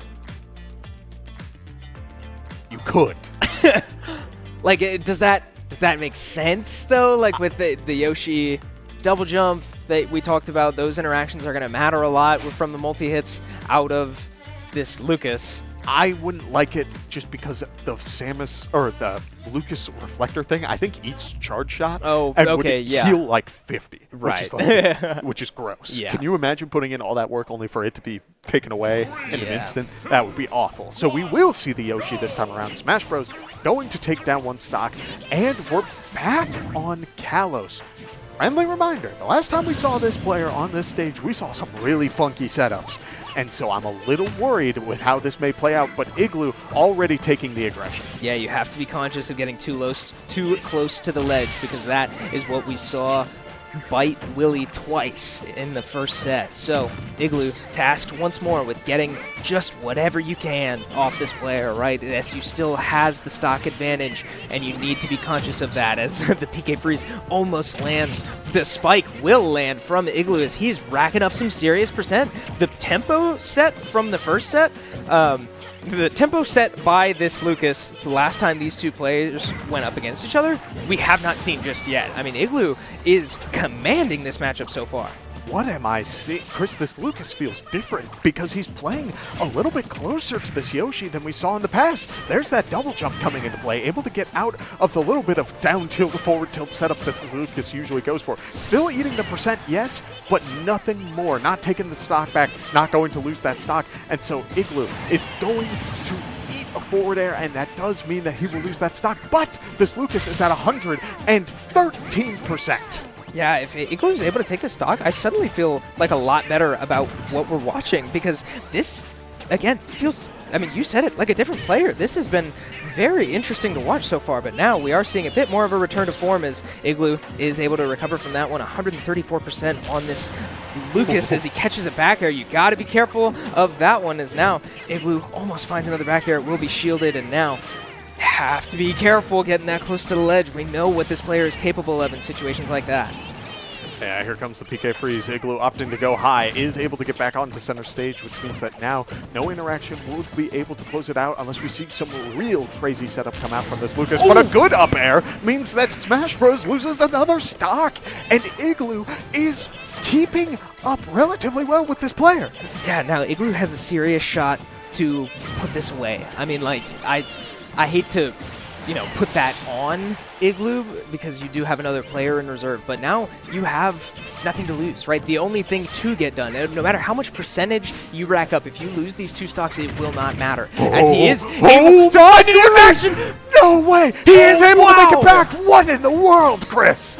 Lucas has an insane recovery. That was incredible. I really did not think he would be able to make it back from that, but it's behind us, right? And all it is more percentage racked up for Igloo if he's able to take this stock. And I was saying before, ultimately, no matter how much percentage he gets here, it won't matter if Igloo loses this next stock. All of that percentage gets wiped going into the next player. So Igloo, with an opportunity to try to put this away, certainly went for it that last stock, but not quite enough. And you have to think, I mean, if a situation like that plays out once more at a higher percentage, that's a dead Lucas. Yeah, we are starting to see a couple of aggressive options come out from Igloo. Trying to air dodge past the PK freeze. Wow. He does break out, but the air drift on it does mean that he does lose that stock. And Lucas does have one, but Shenandoah does have one more player left in reserve. Man, I mean, my heart is pounding, and I'm not even playing. Like that, this is an insane Lucas player. But okay, I want to take a moment to point something out. Sorry, I just threw my pen. Y'all didn't see it, but I want to take a moment. Something that crossed my mind before that matchup applies to this matchup. Kazuya has a down B that we've seen him use earlier this year. Now, you can explain this better than me. Right, it's not like he can just do that at 0% and get a kill off of it. Right, you can mash out of it, can't you? Sort of. Oh, you no, can't, Kevin? Okay, you can't mash out of it. The moment that down B connects, you are in for the ride. But whoever has control of which way Kazuya goes depends on what percentage both players are at. If the Lucas is at a higher percent than the Kazuya will have more control over where he puts the Lucas. and vice versa, which means that the Lucas can go for some crazy setup shenanigans. If both players are down to 1 stock and Willie tries to grab him, Lucas could say, okay, join me in the blast zone because you die first. Interesting. There's a bit of a mind game, but also, we saw earlier the setup of the up special on this very stage. This Lucas was able to bring himself back from the heavens or from down below. My apologies. Yeah. He was far gone. So that character using the up special to sort of bounce off of the stage is so valuable.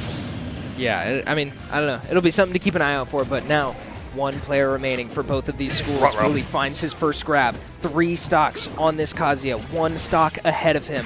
Can he get it done? This is not where you'd like to be against this player. We saw the massive difference in the last matchup between these 2 players be these ledge interactions. Can Willie avoid that area, that section of the stage? Can he rack up percentage wherever possible? The electric on the ledge. Can he finish it off 80% with 3 stocks remaining? Another electric lands, and the up smash will connect. Not a problem for Willie, and we are going the distance. This is playoff Smash Bros, Kevin. Willie sitting there, he gets 1 stock, and there's no smile. There is no just like, he's locked. Business. He knows that is what he needed to do. Close out the 1 and make moves. And it happened. That Lucas player, again, playing a little bit more aggressive this time around, kind of sitting around Kazuya. And I get it. If you feel like you can keep that pressure on the Mishima, go for it.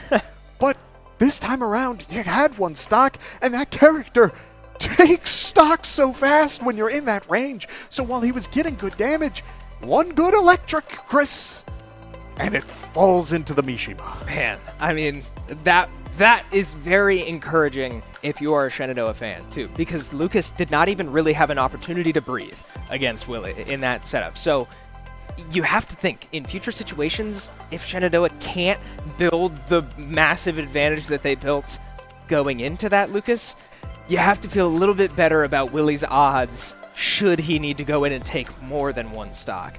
But for now, you can't complain, right? If you are a Shenandoah fan, you're probably feeling pretty good. I know I am, and I'm sure you are as well. But you know what?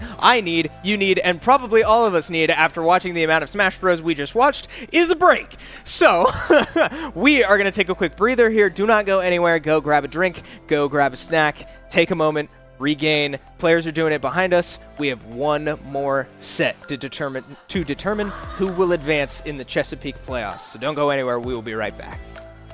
Shenandoah University is a big little university rising. With 22 Division III sports teams, over 200 areas of study, Over 300 annual performances, an elite academic esports program, Nationally ranked health professions programs, one of the biggest university presences on Broadway. immersive AR and VR learning programs, Cybersecurity and computer science programs, and innovative undergrad and graduate programs. all at a place that cares for you. Shenandoah University is the big little university rising. Find out more at su.edu/rising.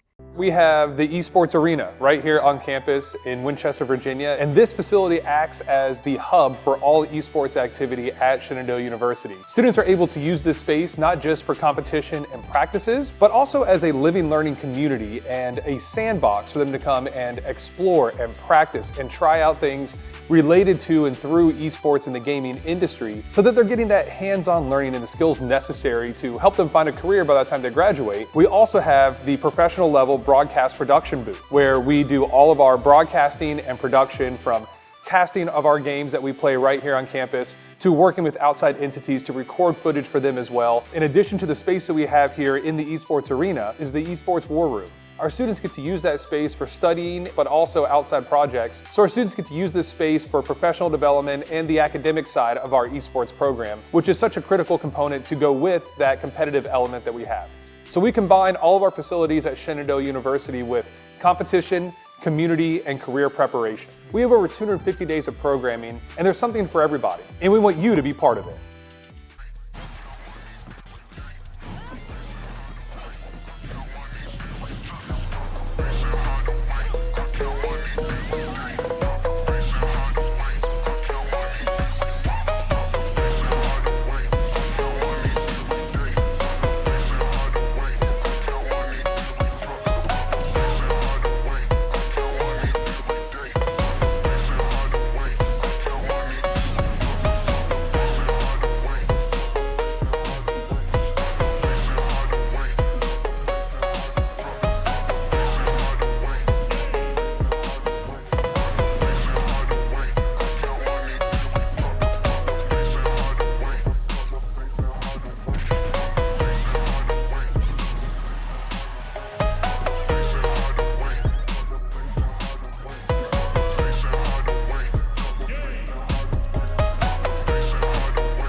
Playoffs. I said it in the intro, it can create some pretty exciting situations, some of my favorite moments in any form of competition, and I'm sure I'm not the only person who feels that way. And this is no exception. We are 1-1 in this playoff series between Shenandoah and New Jersey City University. After a quick break, we're back to settle this. Chris Clayton joined once again by Kevin Clayton. We are live from our Shenandoah Esports Arena here in Winchester, Virginia. Seasons on the line in front of us. Both of these teams have answers for each other. Both of these teams have displayed what they are capable of at their peaks. And we have 12 stocks to decide a winner. It's a nerve-wracking situation, Chris. Every time we are in this situation, I can't help but feel like I'm just so nervous. And yet, I can't even imagine what the people behind me are feeling. And on top of that, we have seen commanding presence from both sides. It's also not really getting to either side's heads from what I'm seeing. A little bit of a majority of SU's players, when they win these rounds, there is no crazy pop-off. It is reserved. It is, we are going to win this, but I need to do my part and close this out. On the other side of this, NJCU has had a couple of superstar players who have been able to match blow for blow for a lot of what Shenandoah has had to offer. But the Lucas player in particular, who is a very good player, is also shown multiple times, throwing out those taunts, throwing out a little bit of the teabags. He's feeling good, but now the pressure's on. Can he close it out? Are the tensions high enough that it could aggravate a player to making a wrong decision, or will it blow up in his face? Yeah, it's hard to say. And the biggest, I think, one of the things that could absolutely decide this set right now is who do you send out first? I don't even really have the answer because so set number 1, we sent out Kip first. He took 5 stocks. Great. Put Shenandoah out into a commanding lead to then have it ripped away by this Lucas player. Set number 2, we send out AJ first. We find ourselves in a hole to start the series, but then claw all the way back to find an advantage somewhere else that was then insurmountable for the Lucas in the end. Who changes what? That's the question. Because we have talked on this desk so much about the winners don't tend to change. But right now, who's the winner? Both of these teams have won once. Something's got to give. I think it's on both. I don't know who moves first. Yeah, I think it's on both. And that's why we send in both at the start, right? You don't know who's playing what. And it's for moments like these where it doesn't favor either the person who had the lead starting or the person who's clawing back. We're going to see a choice made by both teams starting off this crew battle. Someone's walking away with 3 stocks, and that will decide the tempo of the rest of the game. And while we can't talk too much about what the opposing side may have to offer for their potential mix-ups, I do think there are some other factors at play that Shenandoah does have access to. We've talked about Far Rhombus and how this Puff player is starting to shed the shell of sub. They very well could make a presence here today and cause some ruckus. But also, we've seen our players at Shenandoah have started picking up secondaries. People are starting to find opportunities to get other characters into these competitive environments. And so it could be, maybe a character isn't doing what we were hoping they would do. Let's try shaking this up and get something else. Get answers for these niche interactions and work from there. There are so many options. And I do not know going into this, Chris, which one goes first. Yeah, I mean, you're right. This creates an opportunity for some seriously interesting strategies because, like, you and I are League of Legends guys. Some of you at home may be League of Legends people. We just watched the World's Finals not too long ago. League of Legends series are notorious for having Game 5s and players not playing like themselves at all, right? When the series is on the line, we get some wacky stuff. And Kevin, we've got some wacky stuff. Yes. AJ is player number 1 to go out for Shenandoah on the Pikachu into this Joker for NJCU.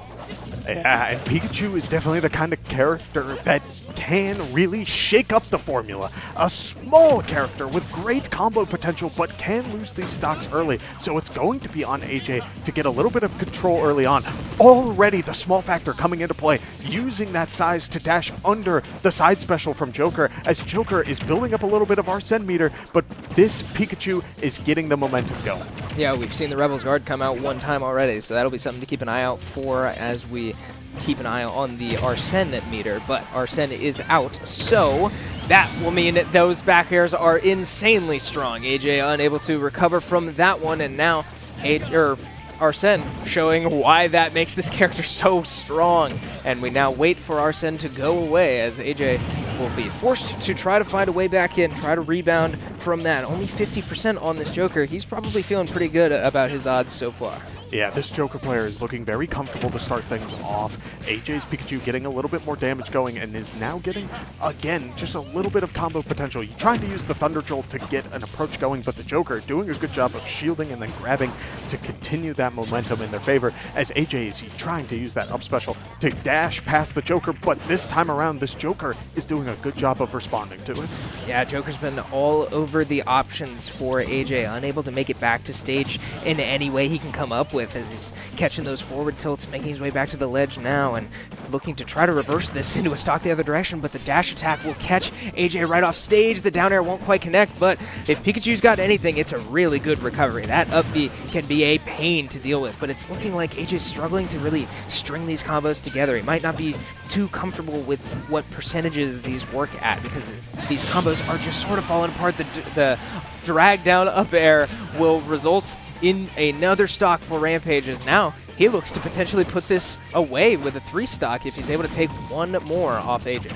And here comes a very good string coming out from AJ. Arsene is online, going for the forward smash, trying to catch Joker, holding onto the ledge just a little too long, but it won't work this time around. Joker, this time around, opting to stay on the ledge for a while. Pikachu able to get the grab and the back throw, and Joker's Arsene is very quickly depleting, Chris. Yeah, it seems like he didn't even really make contact until just now with the Arsene, and now, just like that, it's gone. 140%, and a back air from the ledge won't quite finish that one off just yet, but now, I mean, if you're Rampage, you got to think you're probably not getting another Arsene this stock at such a high percentage, but, I mean, Joker does not need Arsene to find kills, but sure enough, AJ doesn't need Arsene either. He's got all that electricity stored up, and he will find a forward smash from center stage, and a high percentage Joker will go straight into the blast zone. Yeah, and we do see again now both players starting to slow down a little bit. Rampage taking his time, making sure if he's going for an opening, he's getting not only that, but a little bit of stage control with it. Sort of dancing around, trying to use the neutral special and the Agons to get that damage going. AJ still able to sit in center stage and is now starting to build up a little bit of damage. Look at the forward air, as now Joker is sitting at 44%, 47, and Arsene should be online in just a moment here, as Pikachu is very close to losing this stock off of a back air. Yeah, I really like the aggressive options from AJ, trying to find the spike, but the up air won't quite find the ledge, and AJ will go down. SU in a 2-stock deficit once more, but we've seen this team bounce back from this quite literally like 30 minutes ago. Yeah. So if you're SU, you cannot be too panicked about that. The character swap for SU not quite working out, I'm sure, as they had hoped, but ultimately one stock is one stock, and now NJCU, with their Joker in early this time, has an opportunity to snowball this into something even greater. Yeah, so at this point, do you send in, I assume, to be Kip? I think we've had these answers figured out where it's laid out, and Kip was able to really dance with this Joker, and now the shoe is on the other foot. We thought about the blow-for-blow thing with the Joker, where he was going to have a percentage lead where, yes, this Joker is just going up against this Pac-Man and able to close out the 2 stocks like they did the first time around, and then Kip sweeps the Joker. Now, while the Joker is the one at 2 stocks, Pac-Man at 3, he has momentum. He's going to go into this game playing the aggressive play, most likely playing the aggressive play style that we saw the last couple of times.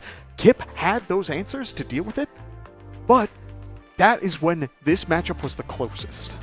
So now that this Joker has momentum, will we see that carry over into this match?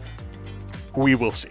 Yeah, it's just hard to say, right? I mean, nothing is predictable about this series anymore because there was such a stark contrast between set number 1 and set number 2 in terms of how we got to the final players, right? The pathway to the finish line changed drastically. And so far, at least from NJCU's side, they're back on their winning path with the Joker out first, and this time he comes out on top in the first matchup. So NJCU probably feeling pretty good about where they're at, but I imagine Shenandoah is not panicking either because, again, like we know, if you look deeper, if you look between the lines, we know that the matchups so far, up until the Lucas, have kind of favored Shenandoah. Right. We've seen players who have had very strong performances, and while I do think that this starting point is going to be a big deal, it is also going to be on Rampage right here. Can this Rampage continue, or is it going to be stuffed out by Pac-Man? We will have to see as we hop into game. We are back on Kalos once again. Rampage trying to do a tether trick and accidentally grabs the ledge. Does lose that one stock as we hop into this. Yeah, this is a really pivotal moment in this series. And I'm not asking Kip to 3-stock, but I'm going to say that is far and away worst case scenario for Rampage. If he's not able to get a stock, or I shouldn't say 3-stock, 2-stock. if Kip doesn't lose a stock, that's really bad for NJCU, as now that was what happened in set number 2, and with combos like that, that's certainly not where you'd like to be if you are this Joker. Now up to 100%, Arsene out and almost halfway gone already. The Hydrant eating that side B as both players fighting over control over the Hydrant. Kip looking for a stun. The platform will save Rampage for now as he finds his way back on stage, but Arsene will make his way back home onto the face of Joker in that mask. Yeah, we do see Kip doing a really good job of dancing around this Joker. We did see aggressive playstyle to start things off, and again, it's not working out to start things off as this Joker is just eating percent left, right, and center, and so can this Joker find this middle ground where they're trying to bait out the options from the Pac-Man, or are they just going to eat keys and equalize this matchup for Shenandoah? Yeah, I mean, okay, I cannot help but point out the fact that Kip has taken 16% so far in this game. Kip has been in complete control from the beginning. He's not even really getting touched. He's finding the shields, finding the Hydrant victories, and so far, Rampage has not had the answer. We're finally seeing Rampage find his way in, get a grab, but not much else, as Kip is right back on stage finding these forward air trains, going for a grab and not even getting punished for it. It's little things like that that are really going to start to add up. Arsene is out, though, so this is the opportunity for Rampage. Can he take a stock away, like, right now? Yeah, and this is the point to do it. We talk about the importance of this value Arsene brings as the trampoline is used, but it goes away. Kip using the up special, not messing with anything that was going with, and Arsene is gone, Chris. That means that the biggest factor of this for now is off the screen, and even so, even if Arsene was in this round, the stage is huge. I don't think this Joker could close stocks without getting a very good string going as a bell connects into the side special and Kip walks away 3 stocks in hand. Chris, it's even again. What did I say going into that matchup? What was worst case scenario for NJCU? Exactly that. Because this Joker was really the only person we've seen go toe-to-toe with Kip until the the Lucas, excuse me.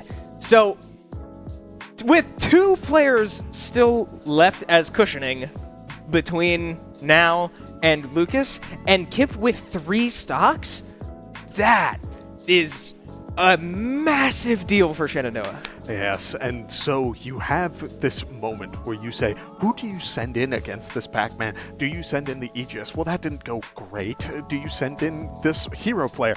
I think the hero got a stock, so like maybe that's the answer.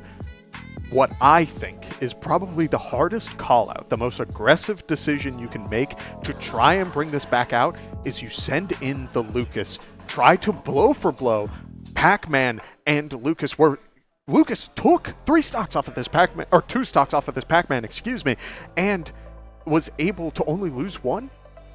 If that happens, assuming it plays out like normal, Avery will take 1 off of this Lucas, and then Willie is sent in and will take 1 off of the Lucas.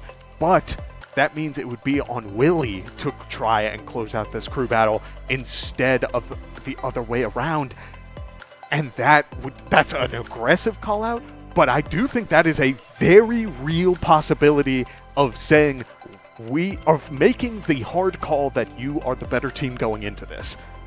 This could be the biggest, most important match of this entire series coming up here on what decision this school makes. No, I totally agree. And the big thing to keep in mind is that NJCU has shown that they're not afraid to take Lucas out of the anchor position. In set number 1, Lucas came in as player number 3. We didn't even get to see player number 4 until set 2.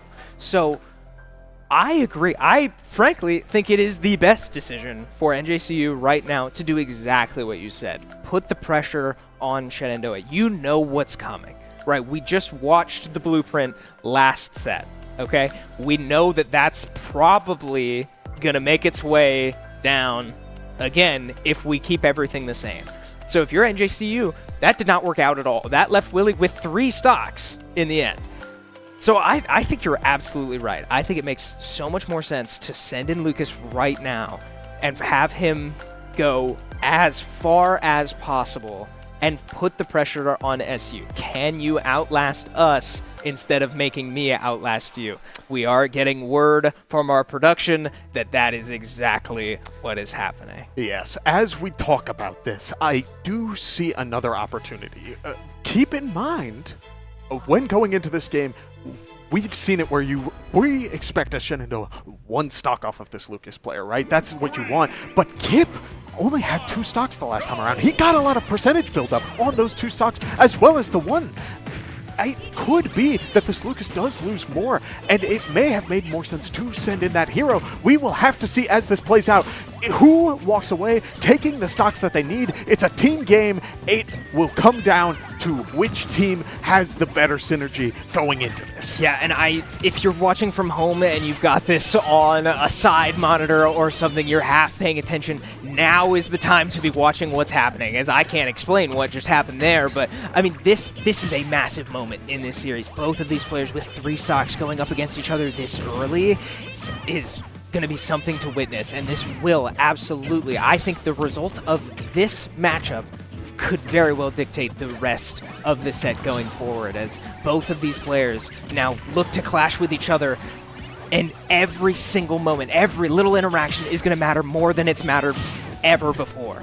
Yeah, Kip Lucas looking for the bells, the forward smash lands, 130% on this Lucas. Oh man, this has been interesting so far. Yeah, Bell is online. It doesn't go for the regrab, is standing right outside the PK fire range, and Lucas is sitting where just about a back air or a Bell confirm could take him out. An apple will send him up to the top, but it's not enough this time around as the key is online. The hydrant is set up, and Lucas is caught throwing out too many PK fires. Means that he will eat a key to the face, and Pac-Man is sitting at 46. Okay, I cannot tell at home how much you all can hear behind us. The team is hot right now. They are loving what they're seeing, and they should. This is a massive deal for SU. They're up a stock against this player that has given them so much trouble over 2 sets. They were able to come out on top in one of those sets, but not without this Lucas wreaking havoc before ultimately going down.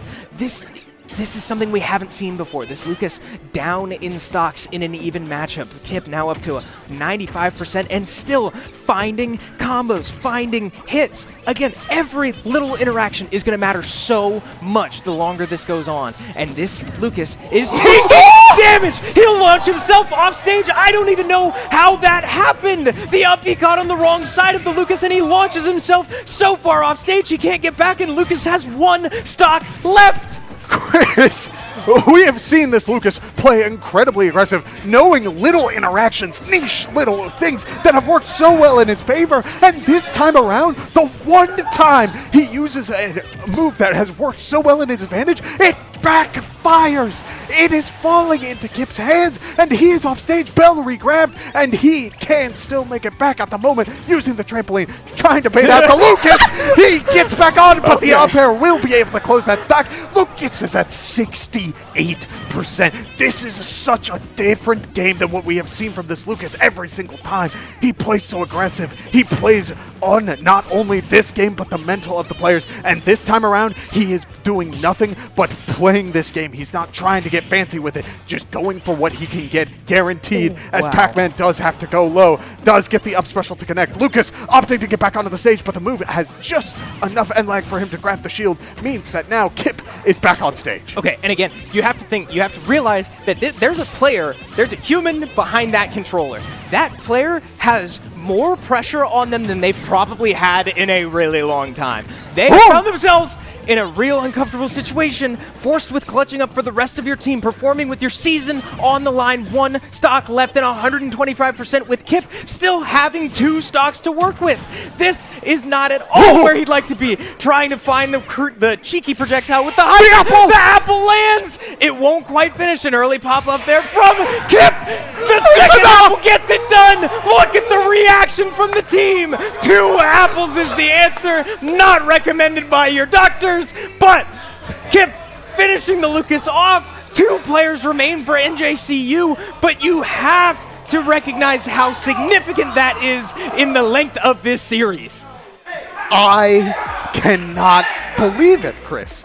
This Lucas play, the best that New Jersey has to offer, and the pressure is on. We're in this crew battle situation, and I truly think the experience of it all, where both sides are in this high-pressure situation, and Shenandoah is just a little bit more familiar with it, doesn't get onto that autopilot, and they walk away the winner. We saw Lucas going for the PK Fire, something that's been working this entire time, suddenly stuffed out by a key. 1 PK Thunder interaction, something, again, working the entire time, sends Lucas off stage. And it closes it out with Lucas trying to play aggressive, trying to play different, and an apple takes it out just like the Joker before. Yeah, okay, I was just about to ask for a replay, and I'm so glad our prod team was on that. So he chased the Pac-Man up above himself with the up B, and then came down just a little too low, and the up B I don't think was ever directed to the left in any way, but it ends up connecting with the Lucas hitbox and launching him so far off stage.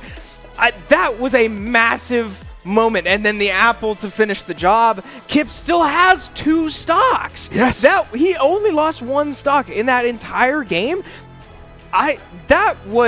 I think you're right. Experience came out on top. SU has been here before, been here this year, been in uncomfortable situations too many times.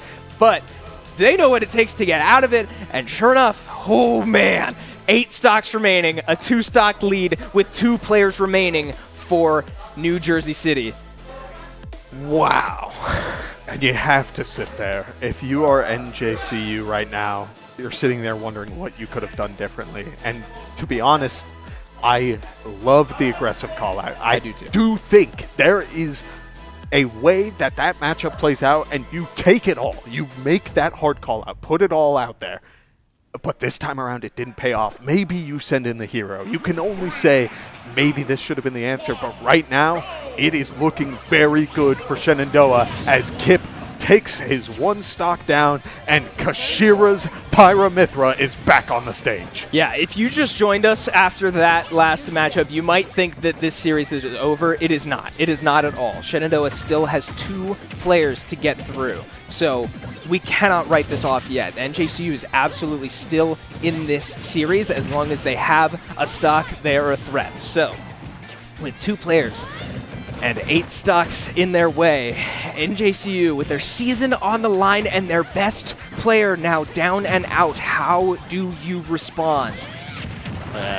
He is online. Kip already racking up that damage so quickly, and the Aegis player is on the Mithra this time around, but again, this time, it feels like something's different. It feels like Kip's momentum is working so well in his favor because this Pyra Mithra is still struggling to find opportunities to get in with the fast option, going for the Mithra. And it's still not enough. Kip opting for the apple, going a little high as Pyra goes for the side special. The roll-in on the hydrant means that Kip gets a stock after only taking 44. Yeah, not the start you want if you're NJCU, right? You need to find advantages, and so far, Kashira has not found any. The projectile game has been dominant by Kip. The spacing, the zoning, Kip living pretty at any point on the stage, right? He takes control and controls the entire stage from wherever he's standing, and this Pyra Mithra has not been able to find the answer, but now finding some strings, finally finding their way in, switching between Pyra and Mithra once more, but still leaning that Pyra direction. I think you may have called it in the last series. We may see more of that, but so far they are back on the Mithra for now, trying to find an advantage, but 100% now Kip could go down. We know what Pyra Mithra as a character is capable of, but not in moments like that with a combo like this.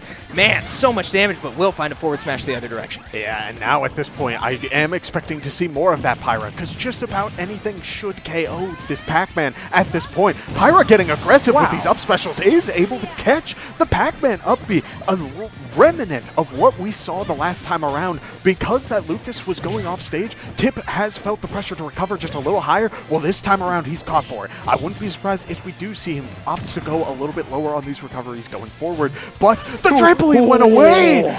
That was almost a very dangerous situation for that Pyra Mithra. Yeah, man, scary situation, but I mean, so far, NJCU is not out of this at all, right? I cannot emphasize, we cannot be looking to a W just yet, right? These are still very good players on our screens, and just because the Lucas is behind us does not mean that the threat is gone in any way. Kashira exuding a lot of pressure off stage, trying to find another one of those up B interactions, but can't quite find it just yet. And Kip has taken a lot of damage, right? This has been a good run from this Aegis player, but they are up to 150%, and they'll fall right into the stun, just not knowing the interaction, not knowing how long that bell will last. They'll lose another stock for it, and that doesn't feel great because now Kip has an uncomfortable opportunity to try to put this player away, and I hate to bring this up now, but I mentioned it earlier this series. Moments like this, tasked with the What in the world? Okay, I'm going to stop that thought there because it no longer applies. A very interesting interaction, a forward smash onto the fire hydrant. That lingering hitbox finds its way home, and with that, Kip is gone. I love the forward smash because it lingers, you get the hit off, and it does. In that situation, it KOs. Kip was at that high percent. Once Pac-Man is at that high percent, I'm all for being on Pyra to close out those stocks. It's when you need to dance around and build up that damage that I want to see more Mithra. But this time around, I feel like it was... I mean, the KO screen kind of showed it, Chris. There's a lot of space. There was yeah, okay. I'm glad that wasn't just me. No, yeah, that was... Because I couldn't tell if the hydrant hit him or if the forward smash... I'm thinking Pyra threw out the forward smash, it stays lingering, and then Kip maybe like threw out a forward air and his like toes were out and just got tapped right there and flew off the screen. That's Either probably way, right. Pyra Mithra is still in. And that means that this Aegis player has a lot left to do. It's not over. It's 4 stocks to 6.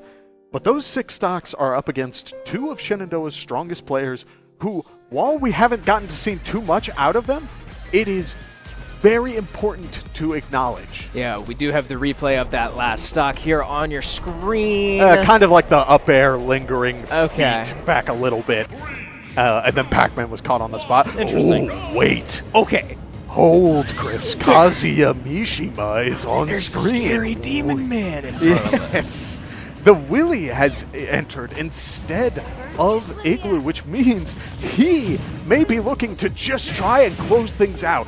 One electric combo to start things off. Here comes another. We see just a couple of good hits, a jab, trying to get a little bit more damage. There's that footstool setup I acknowledged before as Pyra is trying to dance around what this Kazuya has going. The electric barely misses the Pyra as both players are sitting around the same percentage. Yeah, this is... Oh, wow! This is an undeniably aggressive decision out of Shenandoah to put Willie in right now and try to finish off this Pyramithra player. This player took 2 stocks off Kip, something that Lucas was unable to do, and now has taken a stock off Willie. Willie hasn't been able to find his way in since the start of this game, as now he will find the grab, and that is a little uncomfortable. Will make it back as the recovery, but he's going to do the same exact thing. Can't recover from it twice, as Willie will lose a stock, but one player remains for NJCU, and we expect that it is that hero that we didn't even see come out the first time around. I do want to think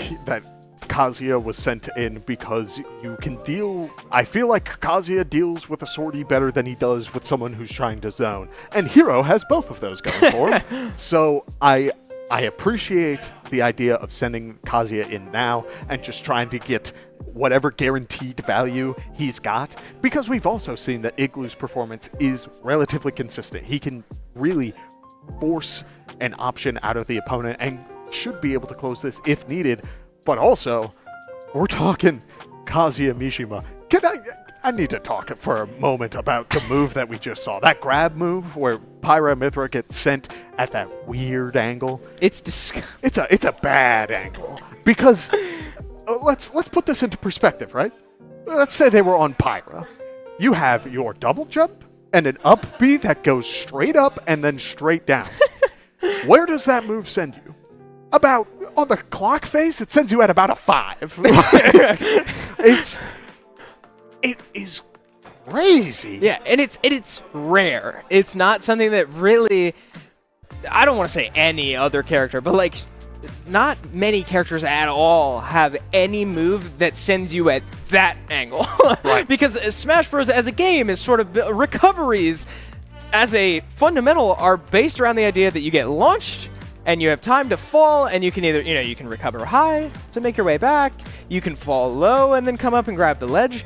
But when you're, like, the idea is that when you're sent at that angle, you have time to make a decision, and you have time to play, or sometimes you don't have a decision to be made, you're left with one option back, but you at least have an option. When you're sent at that angle, that leaves so many characters without an option, without a way back, without even...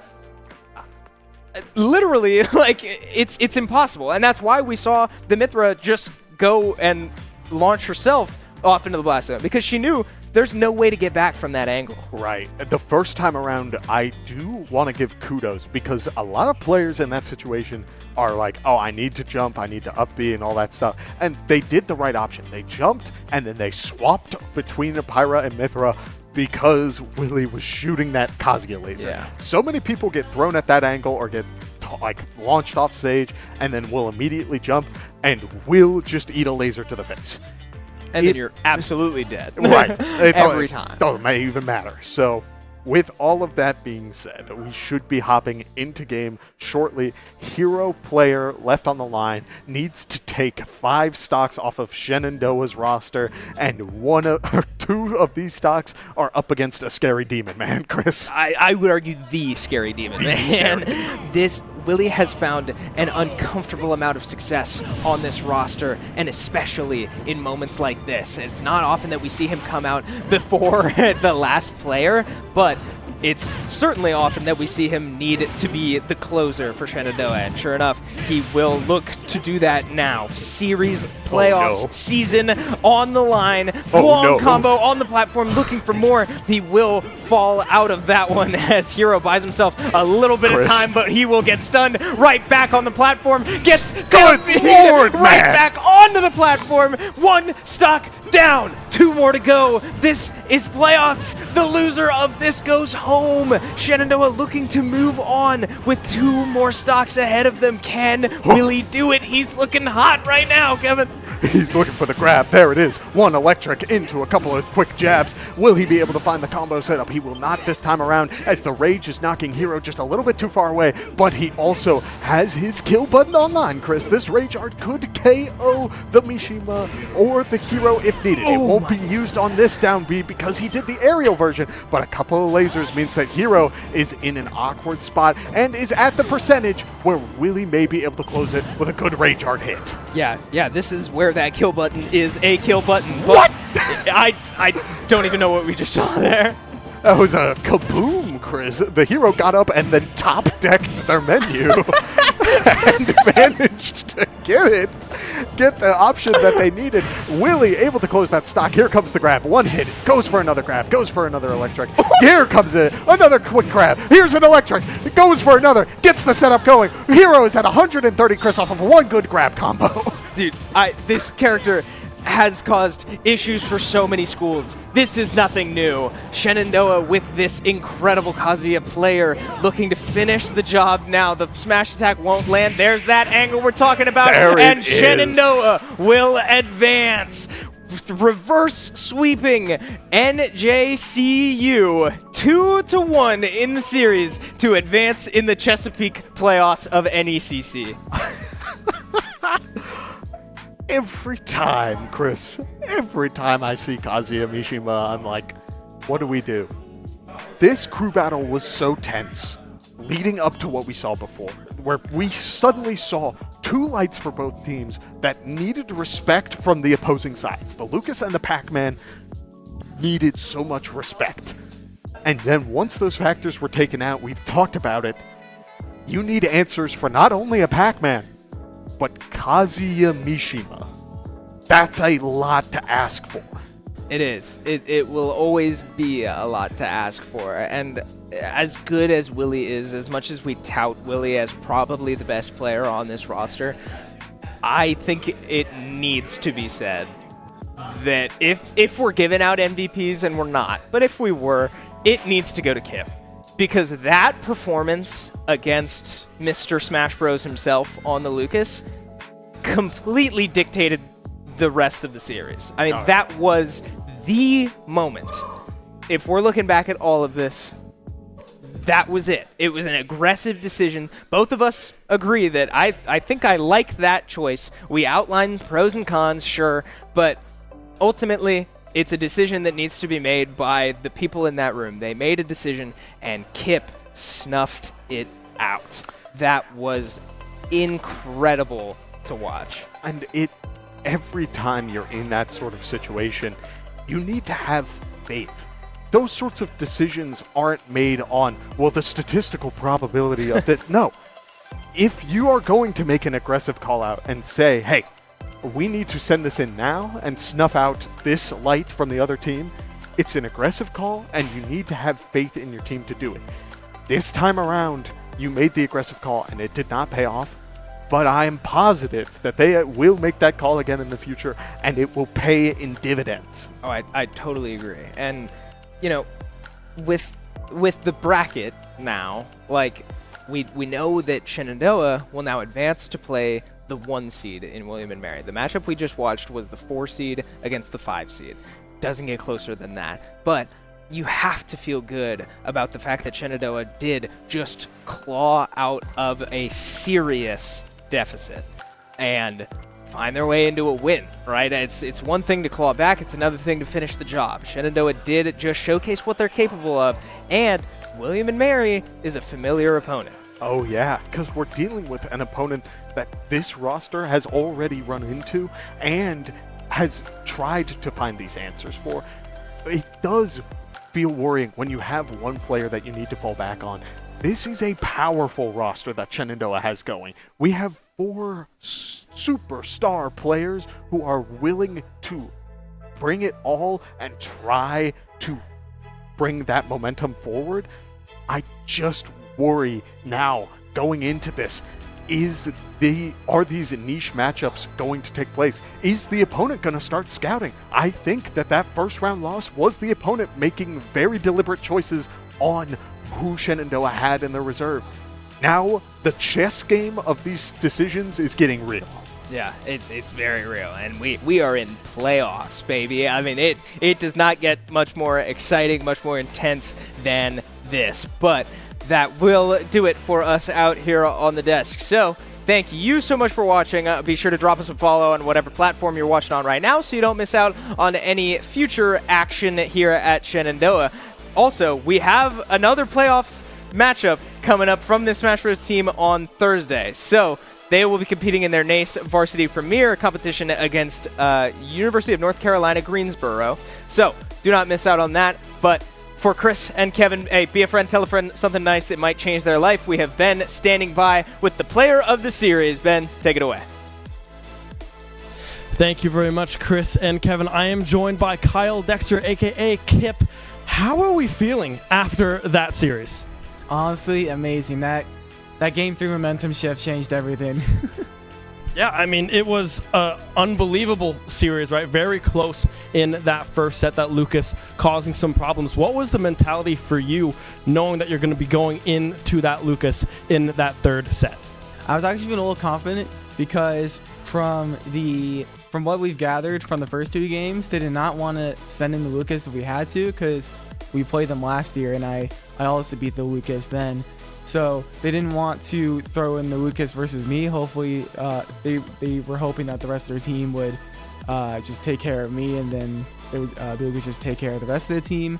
But I think they wanted to stop my momentum Game 3 after when I did Game 2. So I actually felt really confident because I knew they wanted to stop my momentum. It was kind of more of a desperate option from them. So I knew just knowing that they wanted to stop my momentum actually gave me more confidence than anything. For sure, yeah. And speaking of that momentum, those last two sets for yourself were monstrous, right? What got that momentum going and how did you keep that up going in those last two sets? For starting the momentum, it was honestly, I just kind of played and it just one thing led to another. I always had my team behind me, always give me some nice encouraging words. Sometimes they would tell me like funny jokes that are like obviously in good spirit of the competition. That were to get like the stress off the shoulders. Excuse me. But yeah, it's always such a pleasure to be on this team with them because they know how to decompress you. Yeah, no, I mean, that's great. It's a team game, right? You have three friends behind you. I know I was behind a little bit being supportive when I wasn't in the back room. But how do we feel moving forwards into playoffs? Chris and Kevin mentioned it on Thursday. I believe you have NECC playoffs coming up as well. How do you feel going into that matchup, considering how you guys did tonight? So we're actually feeling pretty confident. We've done a lot of research on them. We've been getting practice for whatever is coming our way for them. And there's not much we can say about it, but other than just we're confident to just face them. Yeah, I mean, that's great. Kip, do you know what your final score was today? Stock count? Yeah, do you know your stock count? You were 18-9. That's insane. That is unbelievable stuff from you, Kip, and the rest of the team as well played so well. So that'll be it for us here in the interview room. That'll be it for us on the stream as well. Congratulations to our Smash team with a hard-fought victory here in playoffs. Can't wait to see where you guys go in the rest of the season and in the other leagues as well that we are competing in. We have Tekken tomorrow for Mossman on Wednesday. We have Thursday, we have Rocket League, and you guys yet again for the other playoff match this week. So stick around, keep the notifications on, and we will see you next time. Shenandoah University is a big little university rising. With 22 Division III sports teams, over 200 areas of study, Over 300 annual performances, an elite academic esports program, Nationally ranked health professions programs, one of the biggest university presences on Broadway. immersive AR and VR learning programs, Cybersecurity and computer science programs, and innovative undergrad and graduate programs. all at a place that cares for you. Shenandoah University is the big little university rising. Find out more at su.edu/rising. We have the Esports Arena right here on campus in Winchester, Virginia, and this facility acts as the hub for all esports activity at Shenandoah University. Students are able to use this space not just for competition and practices, but also as a living learning community and a sandbox for them to come and explore and practice and try out things related to and through esports in the gaming industry so that they're getting that hands-on learning and the skills necessary to help them find a career by the time they graduate. We also have the professional level broadcast production booth, where we do all of our broadcasting and production, from casting of our games that we play right here on campus to working with outside entities to record footage for them as well. In addition to the space that we have here in the Esports Arena is the Esports War Room. Our students get to use that space for studying, but also outside projects. So our students get to use this space for professional development and the academic side of our esports program, which is such a critical component to go with that competitive element that we have. So we combine all of our facilities at Shenandoah University with competition, community, and career preparation. We have over 250 days of programming, and there's something for everybody, and we want you to be part of it.